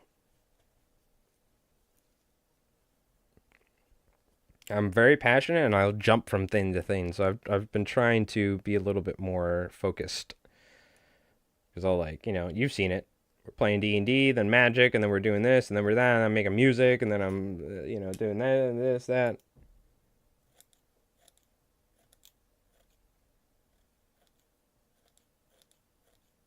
So this is how I trim, Joe. I grab the fly. I hold it straight. I kind of stiffen it in my hand right here. And then all I do is I trim from front to back, and I just hold it at kind of a slight angle inwards, and I just kind of lightly go around, make sure not to hit the lateral scale, and you just kind of lightly just go at it. And just kind of slowly go around. You're kind of boop, boop, boop. We're trimming. And it doesn't take much. You're just kind of tapering it to make it just a little bit more natural. It doesn't have to be absolutely perfect. We just don't want it to be a big square block at the end. So essentially just something like that. I don't like getting those little guys. We'll get those out of the way. So you can see then essentially it's pretty simple. It's nothing fancy, but it's tapered enough to where it's just a little bit more natural, right? So that's really all we do. So hopefully that helps. I used to trim it like this. I used to angle out, and I used to trim it like that. You know what I mean? Like this. But I found that trimming it like this is a little bit more just intuitive in general for getting a nice, even profile. So that's how we do it like that. And there we go. there's one surf candy for a local fly shop ready to go. So we could tie some more colors, but let's take a quick break because we've been tying for an hour and 40 minutes, and I'm ready to stretch my back out. Unfortunately, I'm getting older nowadays.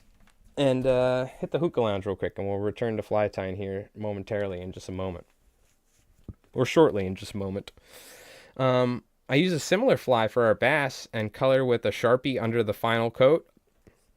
Are you doing the Sharpie on top for color, or are you doing like the gills, the red gills, like classic surf candy style? What did I miss? 25 years ago, we had 30 to 50% of smolts returning as adults, and now it's 3%? Oh my god. Yikes. I think salmon are probably some of the most at risk, and then obviously trout. Trout are very at risk just in terms of like water loss, and rivers losing water and creeks drying out and temperatures. And they're very susceptible. They need cold water, unfortunately. But striped bass are a much more resilient fish and stuff than something like a trout or a salmon, but in the environments that they can survive. Brown on top. Interesting. So what are you using, one single color and you're doing brown on top as opposed to using like brown hair, or what's the reasoning for that? Or you just get that extra cool color, like you'll go with like a yellow and then you'll do the brown just on the resin or something?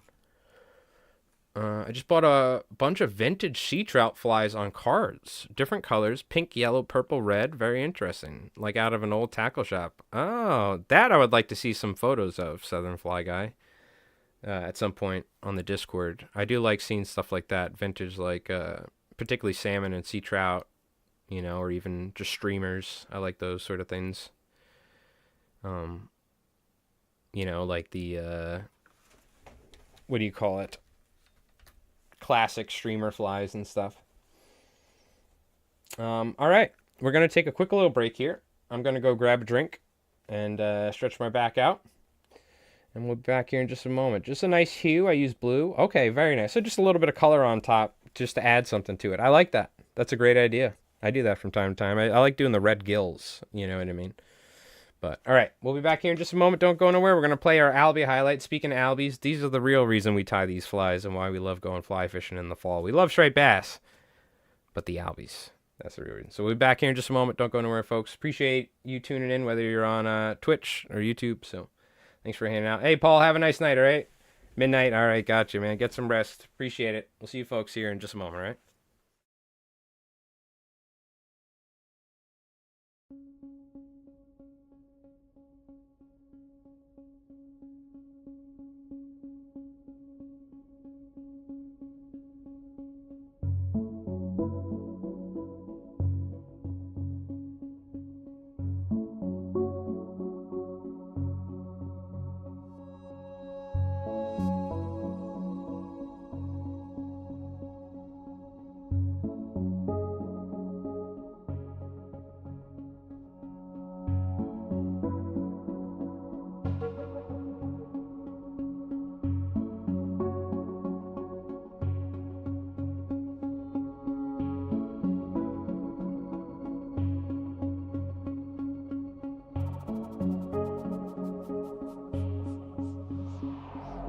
Yeah, dude. Yeah, dude. Stay tight, all right? Yeah, keep it tight. Yeah, dude. Yeah, how you doing? Knuckle buster. Are you good? Do you need me to do anything? Yeah, I might need a ride. Yes. Okay. Hold on, I'm gonna turn now. I'm gonna try and get on the valve. Yeah, get on the valve. All right, you're doing good. Keep doing your thing. I'm gonna move us away.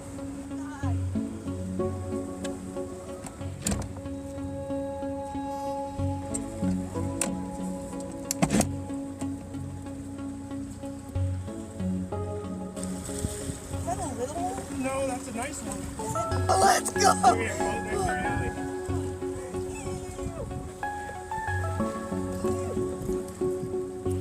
Good job. That's sick.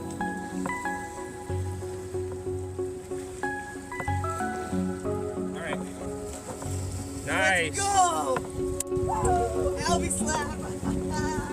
Good job, dude. Yee!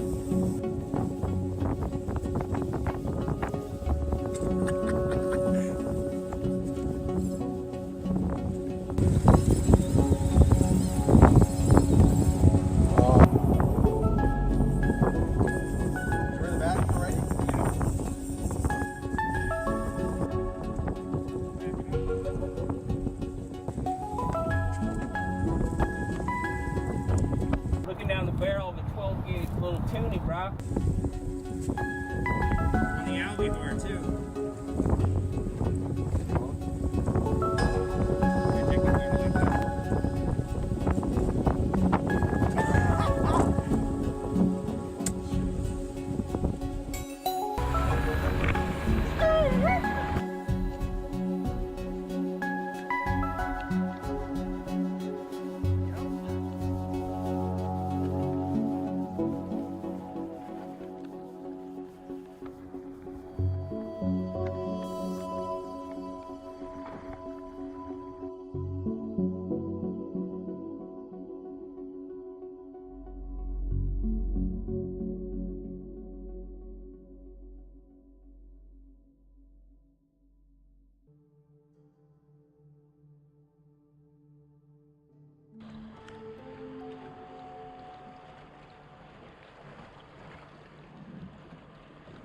Oh my god, dude!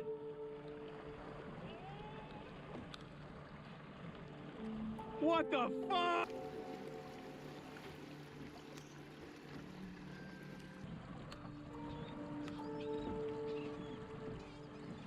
Woohoo!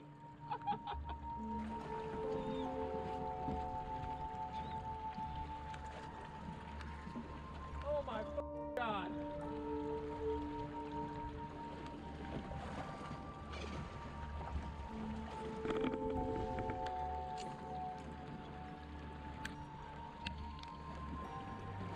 Yep.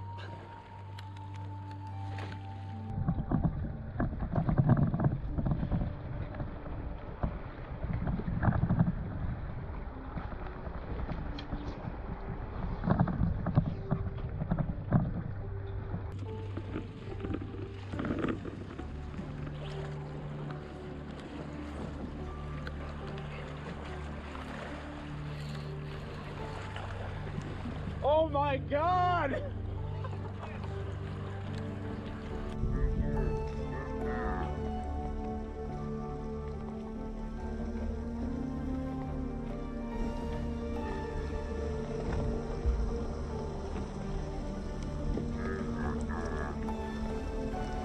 Gotta turn the boat so I can cast.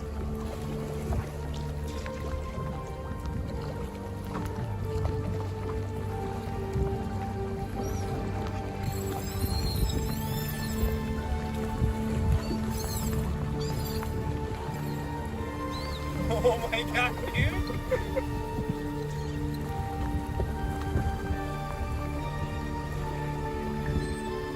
Alright, get back to catching him, Diego.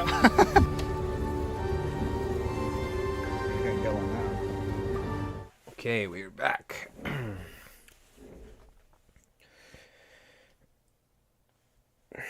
All right, so let's tie some pink and white. We got all of our tan and white. I'll probably try and get these candies done and then some other stuff for this guy, and then maybe go try and drop him off tomorrow is what I'm going to try and do. Excuse me. It's probably what I will attempt to do. I'm really just going to try and get as much stuff done as possible. We'll see. I might try and go to Yu-Gi-Oh! Tomorrow, or the card shop. I might go on Saturday. Who knows? Alright. Get some music going.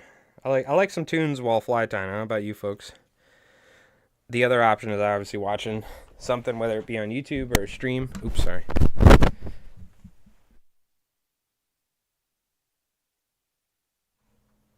Microphone cable's a little sensitive at times. I wonder if all these Albis know the proper way to hold an Albi. If all these viewers staring down the barrel of a 12 gauge little toonie, Jay? Yeah, that's right. Yep, that's right. Quick little 12 gauge action, then chuck them back. Launch them like a torpedo. Yeah, that's one day will be a t-shirt, staring down the barrel of a 12 gauge little toonie, brah. All right, let's take a look. You got those little flies?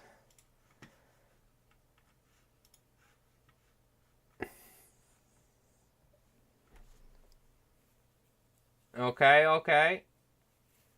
Interesting. All right, I like them. Simple, but, you know, they look like they'll get the job done. What size hook are they? I like it. Nice and simple. Saying flies weren't complicated back in the days. Some bucktail, some flash. You just got to put her in the right spot. They do look nice, though. Cool pattern.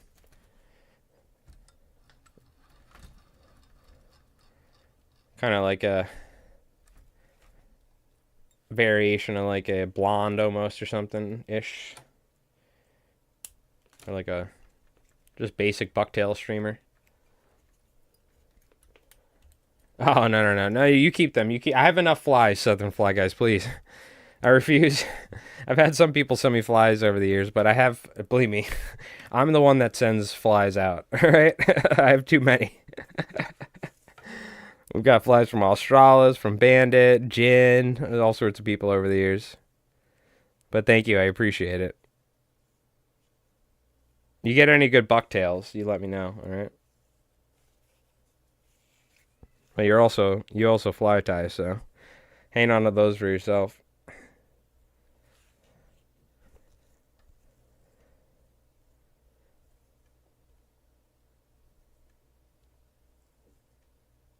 Let's take a little bit out here. We don't need that much. But thank you. I appreciate the offer. But we could tie some. We could probably tie some one night. Very simple. We could definitely tie a couple.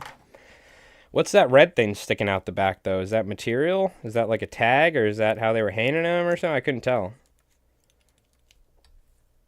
I'm curious what that red piece sticking out the back of them is. Is it like a piece of flash or something on those yellow ones? Oh, is that that's how they stapled it? Or, no, that is material sticking off the back. I don't know if it's thread. It looks like a piece of thread sticking off the back. Yeah. Wow, bucktail biz. All right. Yeah, let me know. Getting quality bucktail, long enough white bucktail is always an issue, so. You end up getting some going, you let me know. The other option is carry a pair of dikes. Yes. That is true. It's the unfortunate part about having so much development is unfortunately these deer get clobbered crossing the road. That's one of the reasons why they let us hunt so much, because there's just so many deer that they end up just getting hit by cars and starving to death during the winter because there's not enough property for them to live. But really, because there's just so many of them, people just hit them with their cars. They're like, please do something about this.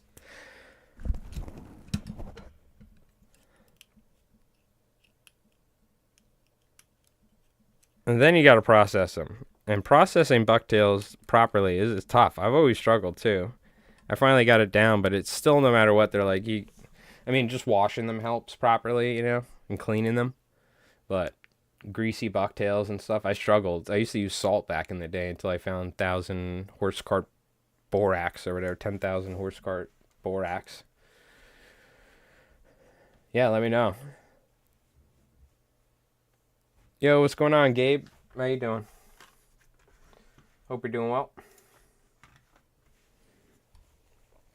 All right, let's get some lateral scale on here. Now I always have my little tag ends here. These are perfect. Just long enough. I never throw them out because then I have a bunch of them I could tie on.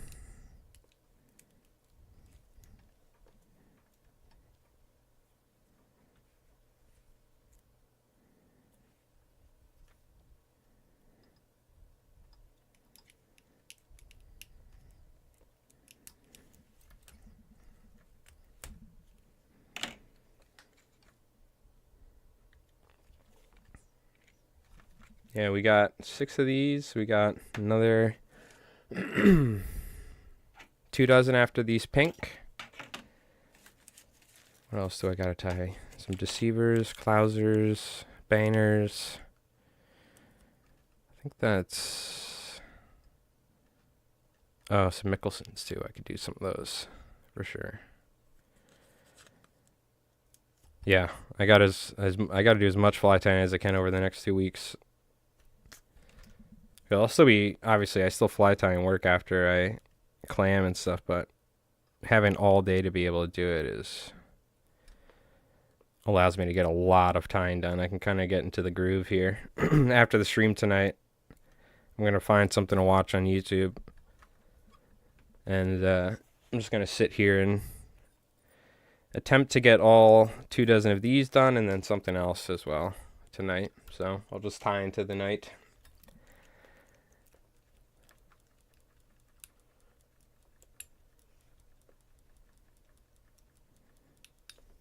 But I got a bunch of time off, so we'll probably do at least a a couple hour long fly tying stream, as much as I can over these next 2 weeks. So while I have all this time off, so we'll be streaming quite a lot. Oh, believe me, hey, it took me years. I tried catching Albis when I was a little kid. The worst luck. I hooked them, and it was just, it's tough, And then finally I said, when I got older, I was like, all right, I'm going to dedicate myself. I'm going to become an Albi master. At least I'm going to go out there every day on the rocks because I started commercially fly tying and wasn't a mechanic anymore. And I went there every single day and kind of figured them out, and then we got the hang of it. It took a little while, but it definitely took me a while. To get them. For years, Gabe, I was trying to catch those things and I couldn't. They were torturing me. But you definitely got to put some time in, or kind of once you figure them out, you can get them. But yeah, we are very lucky to be able to fish for Albi, striped bass, bonito, Spanish mackerel. I mean, there's a lot of cool fish. Spanish mackerel and bonito will show up first. There's got to be some Albis. That's not true. There's got to be some Albis in Jersey. Where are my Jersey folks at? Even in Bob Popovich's books, they catch Albis in Jersey. No? Maybe you got to be up in northern Jersey or something? I feel like there's definitely Albis in Jersey. It just may not be as strong of a run as we get up in like New York and Massachusetts and Rhode Island and all that. But there's got to be Albis. Because they get them in the city and stuff, so... Maybe it's up in northern Jersey or something. Conditions have to be right. Yeah. Sandy Hook. Yeah. September is the time. There you go. If any folks got any recommendations for some Jersey cores, let Gabe know.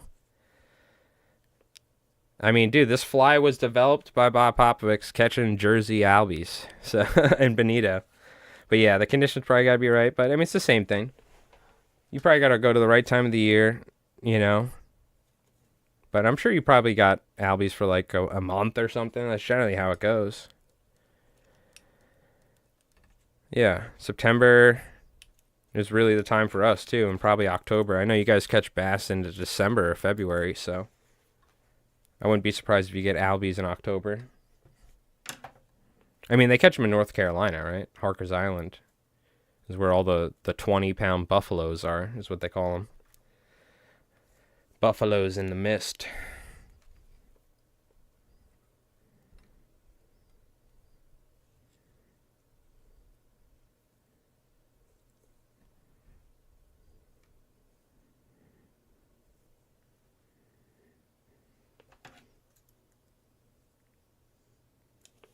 Breezy Point, but the odds are you get robbed out in Queens. Yeah. I don't know about the city anymore. I'm seeing a lot of crazy stuff coming out of New York City nowadays.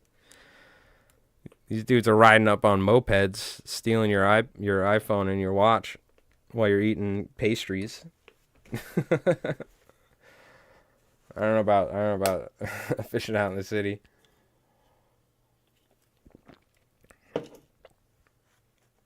Even out here, dude, some dude I used to fish with or met a couple times on Stripers Online, the forum, back in the day. Really nice guy. I don't even know his name or whatever. He was just a really cool dude. He was some dad or something, you know. He was some older guy. But I took my canoe. He had a kayak or whatever. I took my kayak. I forgot. We went fishing. Really nice guy. And he told me a story. He parked somewhere out west up the island, was fishing, and they broke into his truck. They stole every single thing, including he had old, dirty sneakers that he would wear while wet wading and stuff. They took every single thing out of the car. So, I mean, you got to be careful where you park out here, even on Long Island, because, I mean, some of these spots are super, super secluded, and it's just prime pickings, you know, if you, like, leave your wallet in the car and stuff. So, I usually try to bring all that stuff in my backpack just in case. Because all you got to do is smash a rock through the window, and even if the alarm's going off, you're, like, parked somewhere out by the estuary and there's like nobody around, like the thing will go off after 10 minutes, you know what I mean? You might not even hear it because you hike like a mile out. So really anywhere you gotta you gotta watch out. But your dad caught him back on the day on surf candies. Oh, very cool. I think you should try it, Gabe. You get the opportunity, go in September, probably mid-September or something. Try and ask around with some of the Jersey folks that fly fish and see when's your best time to go. That being said, I know a lot of people come out here to Long Island from out west and from New Jersey as part of like the salty fly rodders every year to come Albi fish because it's so good, but I'm sure you get some out there. Yeah, I think you just got to find them and, you know, dedicate some time to it, but it might be tough if you don't live near it, you know, for sure. But you always got amazing bass fishing as well, so you'll be catching bass in December while our fishing ends at some point in, you know, late November, maybe early December. You get some smaller fish in the surf, but no like herring run or something like back in the day they used to talk about. Are we out of these? I think no, we got more. Let me throw all these out because these are all empty.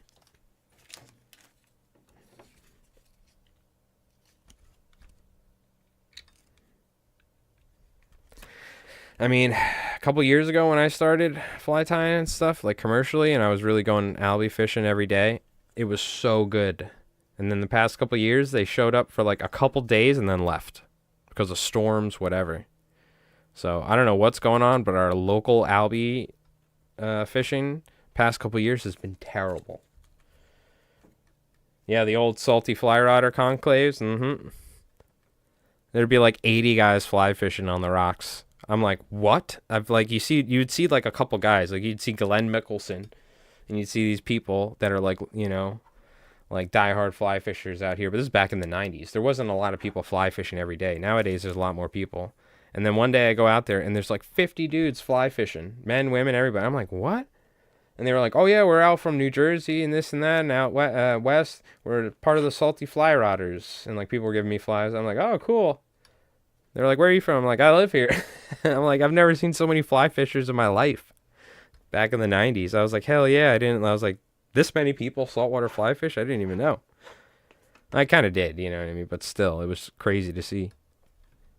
Because you would see like one or two people all year fly fishing in saltwater. I would be like out there fishing every day, and you would see every once in a while one random person out there. There'd be like 4 or 5 guys that were fly fishing you would see. Back in like the late 90s, locally in my area. So it was cool to see a lot of people fly fishing. It wasn't very popular back then, saltwater fly. People would come up and ask you all the time, like, what are you doing? There's no trout. Like, why are you fly fishing here? Because they didn't know, you know. Nowadays, I think it's much more much more well known, saltwater fly fishing and stuff. But back then there wasn't a lot of people that did it, so people would watch me and amazing. They'd be like, they just like wouldn't know what I was doing, you know. They'd like walk up to me while I'm fly casting. I'm like, whoa, whoa, whoa, whoa. They're like, what are you doing? They're like, there's no trout. Like, this isn't, you're not, oh God, what's his name? You're not Brad Pitt and a river runs through it. Like, you're in the wrong place. I had to sit there for 10 minutes and explain, show them flies, tell them you can catch striped bass, you can catch a marlin on a fly. They're like, whoa. Yeah, yeah. Like, people didn't even know you could saltwater fly fish. It was pretty interesting. It was very, very, it was kind of just starting to become like more popularized in the 90s and in the early 2000s, because people had done it, you know, Stu Ape and people were catching marlin and tarpon on the fly and stuff, but it wasn't as, you know, popular as it is, anywhere near as it is today. Nowadays it's as popular as it's ever been, fly fishing. It has to be. I don't know the analytics, but I would bet 100% that it's more popular than it's ever been, fly fishing. Just due to social media and stuff and exposure, people can consume fly fishing content and be interested in it. Like, I had to learn how to fly cast from a book. You know what I mean? Like, it's a lot harder to want to fly fish when you have to read a book. You know what I mean? Like, okay, this guy, I see he moved his arm, it looks like, and then okay, his arm's forward now. Okay. All right. Yeah, okay. Like, you'll figure it out, you know. Thank God for Lefty Cray and some of his fly fishing books, though. They were so well made that it really helped. The idea of backcasting and all this, like I guess intuitively you'll figure out backcasting, but if you're like brand new, like, you know, you might not think about it, right? And you might work against yourself with the wind. Yeah, I was actually part of an old fly fishing club here on Long Island called the Eastern Fly Rodders. It was a small one, but it was so much fun. That's where I first met Mark Sadati as a little kid and stuff, and that was a lot of fun. That was some good times back then. David Skoke. Trying to think of there were some other awesome fly tires. And I never got to see Bob Popovics there, but I don't know if he ever came. Just some great guides and stuff, giving presentations on fishing or fly tying. Perhaps, you know, maybe a presentation on Albis and stuff like that, you know. David Skoke's another amazing fly tyer. He was a pleasure to watch him fly tie in person. I always enjoyed his stuff. He's a Massachusetts guy. Going with some pink here. How many pinks do we got? We got 2, so we need 4 more. Yeah, I'm excited for this Albi season. I didn't catch a single one last year. I was working the whole time. Steamers, everything. Bunker, whatever. So I'm very excited to go catch some hardtails this year.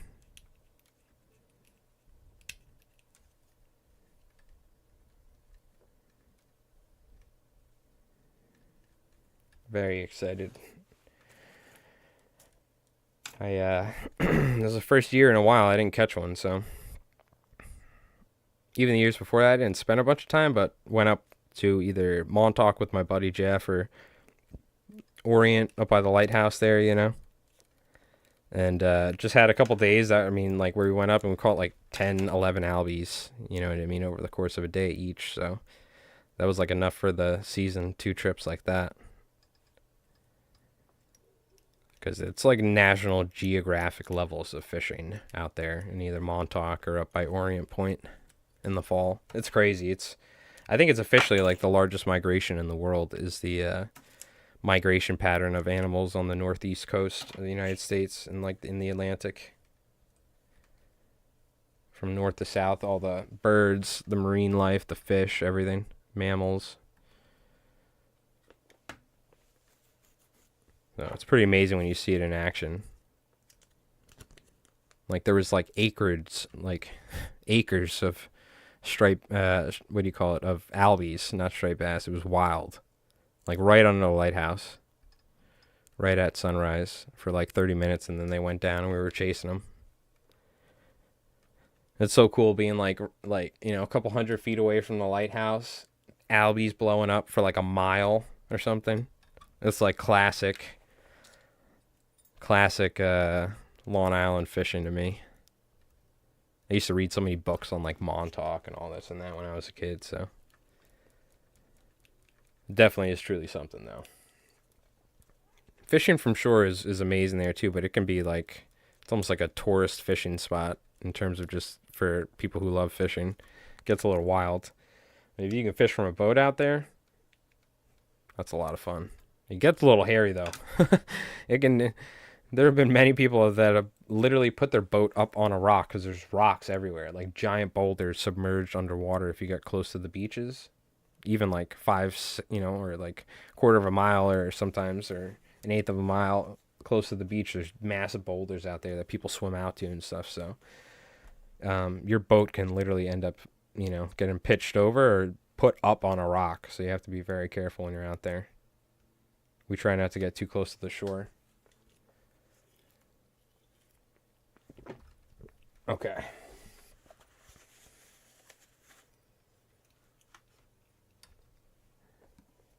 Grab a new piece of pink here. We're out of that. Appreciate everybody tuning in. We're just hanging out, cranking out a couple surf candies. Like I said, we'll probably be doing a fair bit of these while I'm not clamming over the next couple weeks. So try and get some streaming in.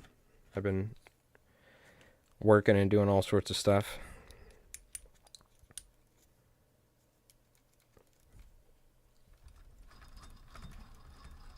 And the other thing is I need to work on some fly time videos, so I've been putting it off, but it's about time.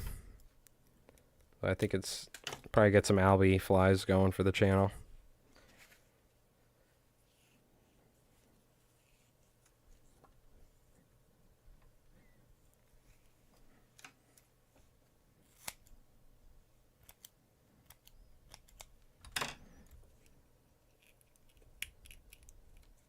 Go ahead and put some white here on the belly. Again, use my thumbnail, kind of spread that around, get it nice and even.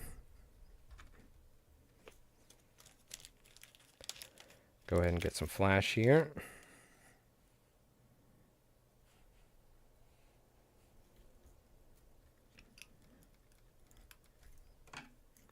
Yeah, I 100% need to order some stuff from saltwaterflies.com tomorrow or something. More importantly, slamming cores videos. Yes.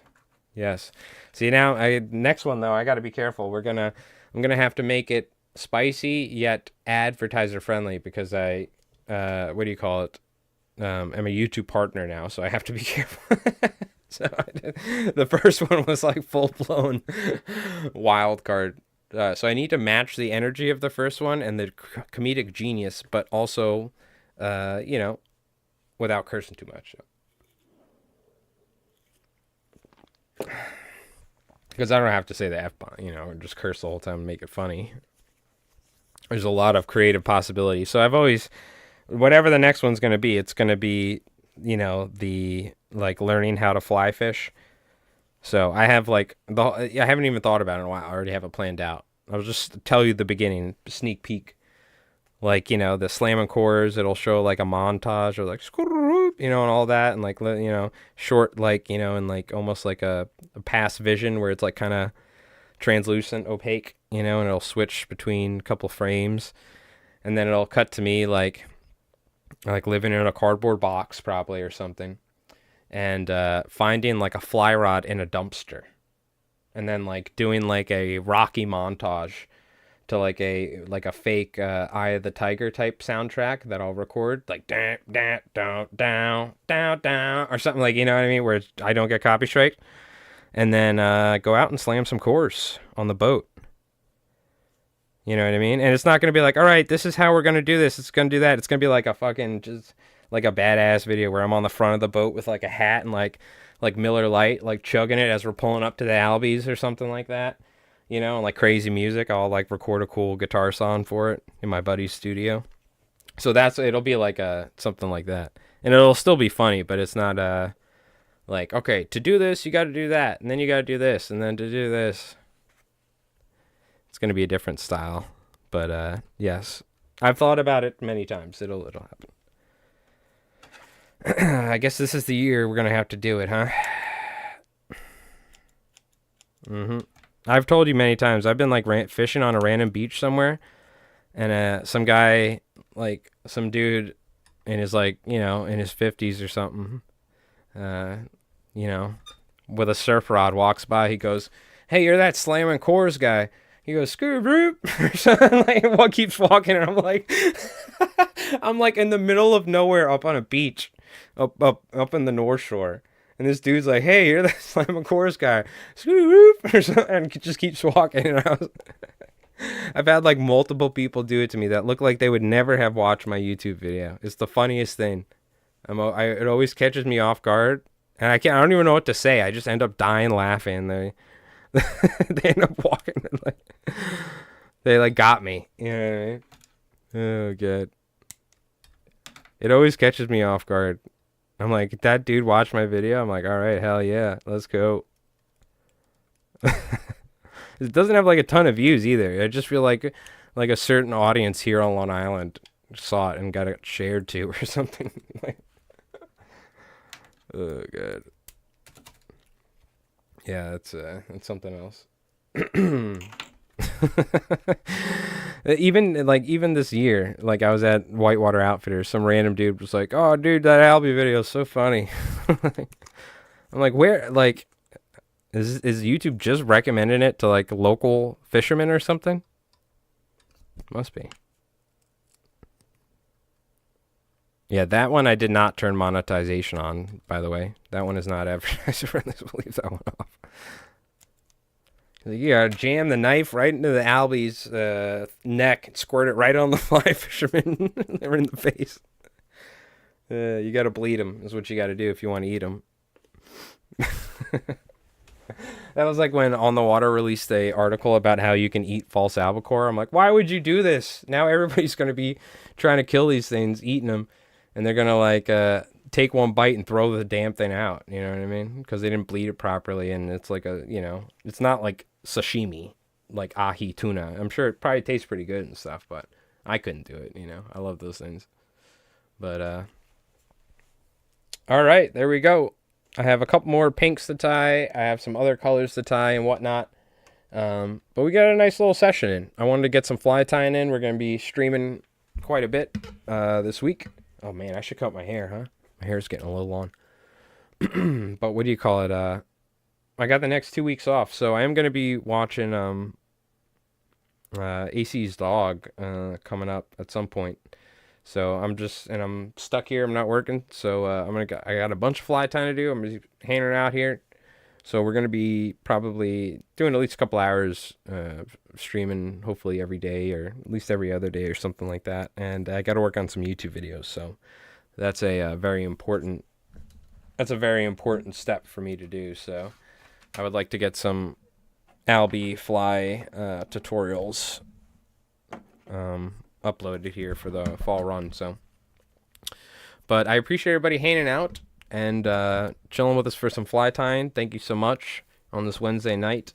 Tomorrow night I may go and play some Yu-Gi-Oh or something like that. If I stream tomorrow, it'll probably be earlier, so I'll let you guys know. But I'm just gonna be hanging out and cranking some flies. So, but thank you so much for hanging out and spending some time with us.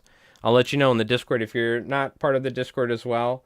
Hop in. It was trying to run an ad or something, so I skipped it on YouTube. If you guys aren't, you could join the Discord and stay up to date. Let us. You can know when we're going live, and you can share some flies and fishing pics with us if you'd like. But yeah, thank you so much for hanging out. I'm gonna go eat some food and stuff, hang out for a little bit, and then I'm gonna sit down, try and tie the rest of these 24 candies. And then possibly try and get some Mickelsons done and stuff so I can go drop these off in the next couple days or so and try and get some money to pay my car insurance. So, Yeah. So the clamming was pretty crap recently. That's one of the reasons why AC Fishing left. So it's a good time for me to get some work done. So, but thank you so much for hanging out. I appreciate it. I'll see you folks later, probably tomorrow for some fly tying. If not, definitely Friday. So, and maybe we'll try and do some fishing. But we're definitely getting a lot of fly tying done. So be sure to tune in. We'll be doing that. I missed what happened to the guitar. Oh, I kind of cut it out and stuff, but then I realized how hard it is to physically make a guitar body, and that I'm not a luthier Supra, and that mathematically there's a lot of measurements that you need to figure out to get the plane and the angle and the depth of the neck pocket to line up perfectly so that you can have like a proper functioning guitar and with like a truss rod and everything. So when I started looking into it, I realized that I probably wasn't smart enough to actually do that. Like I could probably weld it, but I don't know if someone like made me a jig, I could do it, right? Make like a body or something with a panel. But then I realized I would have to measure it all, and I'm terrible at stuff like that. So that's why I'm not a carpenter, and that's why I tie flies and I pull on a clam rake. So, but maybe one day we'll see. But I'll stick to trying to play the guitar. That's a struggle enough for me. So maybe in the future we'll do that. Like I said, some future projects and stuff that I have for content on the channel, on YouTube and whatnot, or maybe for on Twitch, for our specials, we're going to be incorporating some music because my buddy actually has a legit studio that he built here locally, and he's been trying to get us to come. So we have a place to record music in a pretty proper level. So we'll do all that. But yeah, building guitars, maybe we'll wait till I retire or something. I'll stream it though when I do. Don't worry, when we're all in a retirement home or something. And you can watch this. You can you'll have like a plugged into the back of your head, and you'll be like hanging out in the room watching a live stream or something, like it's the Matrix, from Elon Musk. Who knows? But thank you. All right, you folks have an awesome night. All right, I'll see you. Thanks for hanging out, and I'll see you guys soon. All right, you take it easy. Thanks for hanging out. All the YouTubers, the tubers, thank you for spending time and hanging out. Shout out to Rev for the re-up on the membership. And thank you to everybody on Twitch. Real quick, I'll shout out. We got Southern Fly Guy. Thank you again, brother, for the 2 months. We got Brew with the 55. Real Salty with the follow. Craggerroll with the 20-something months. Thank you again, brother. And Marcus with the 2. So appreciate it. I'll see you guys. You folks have an awesome day, all right? Peace. I'll see you later.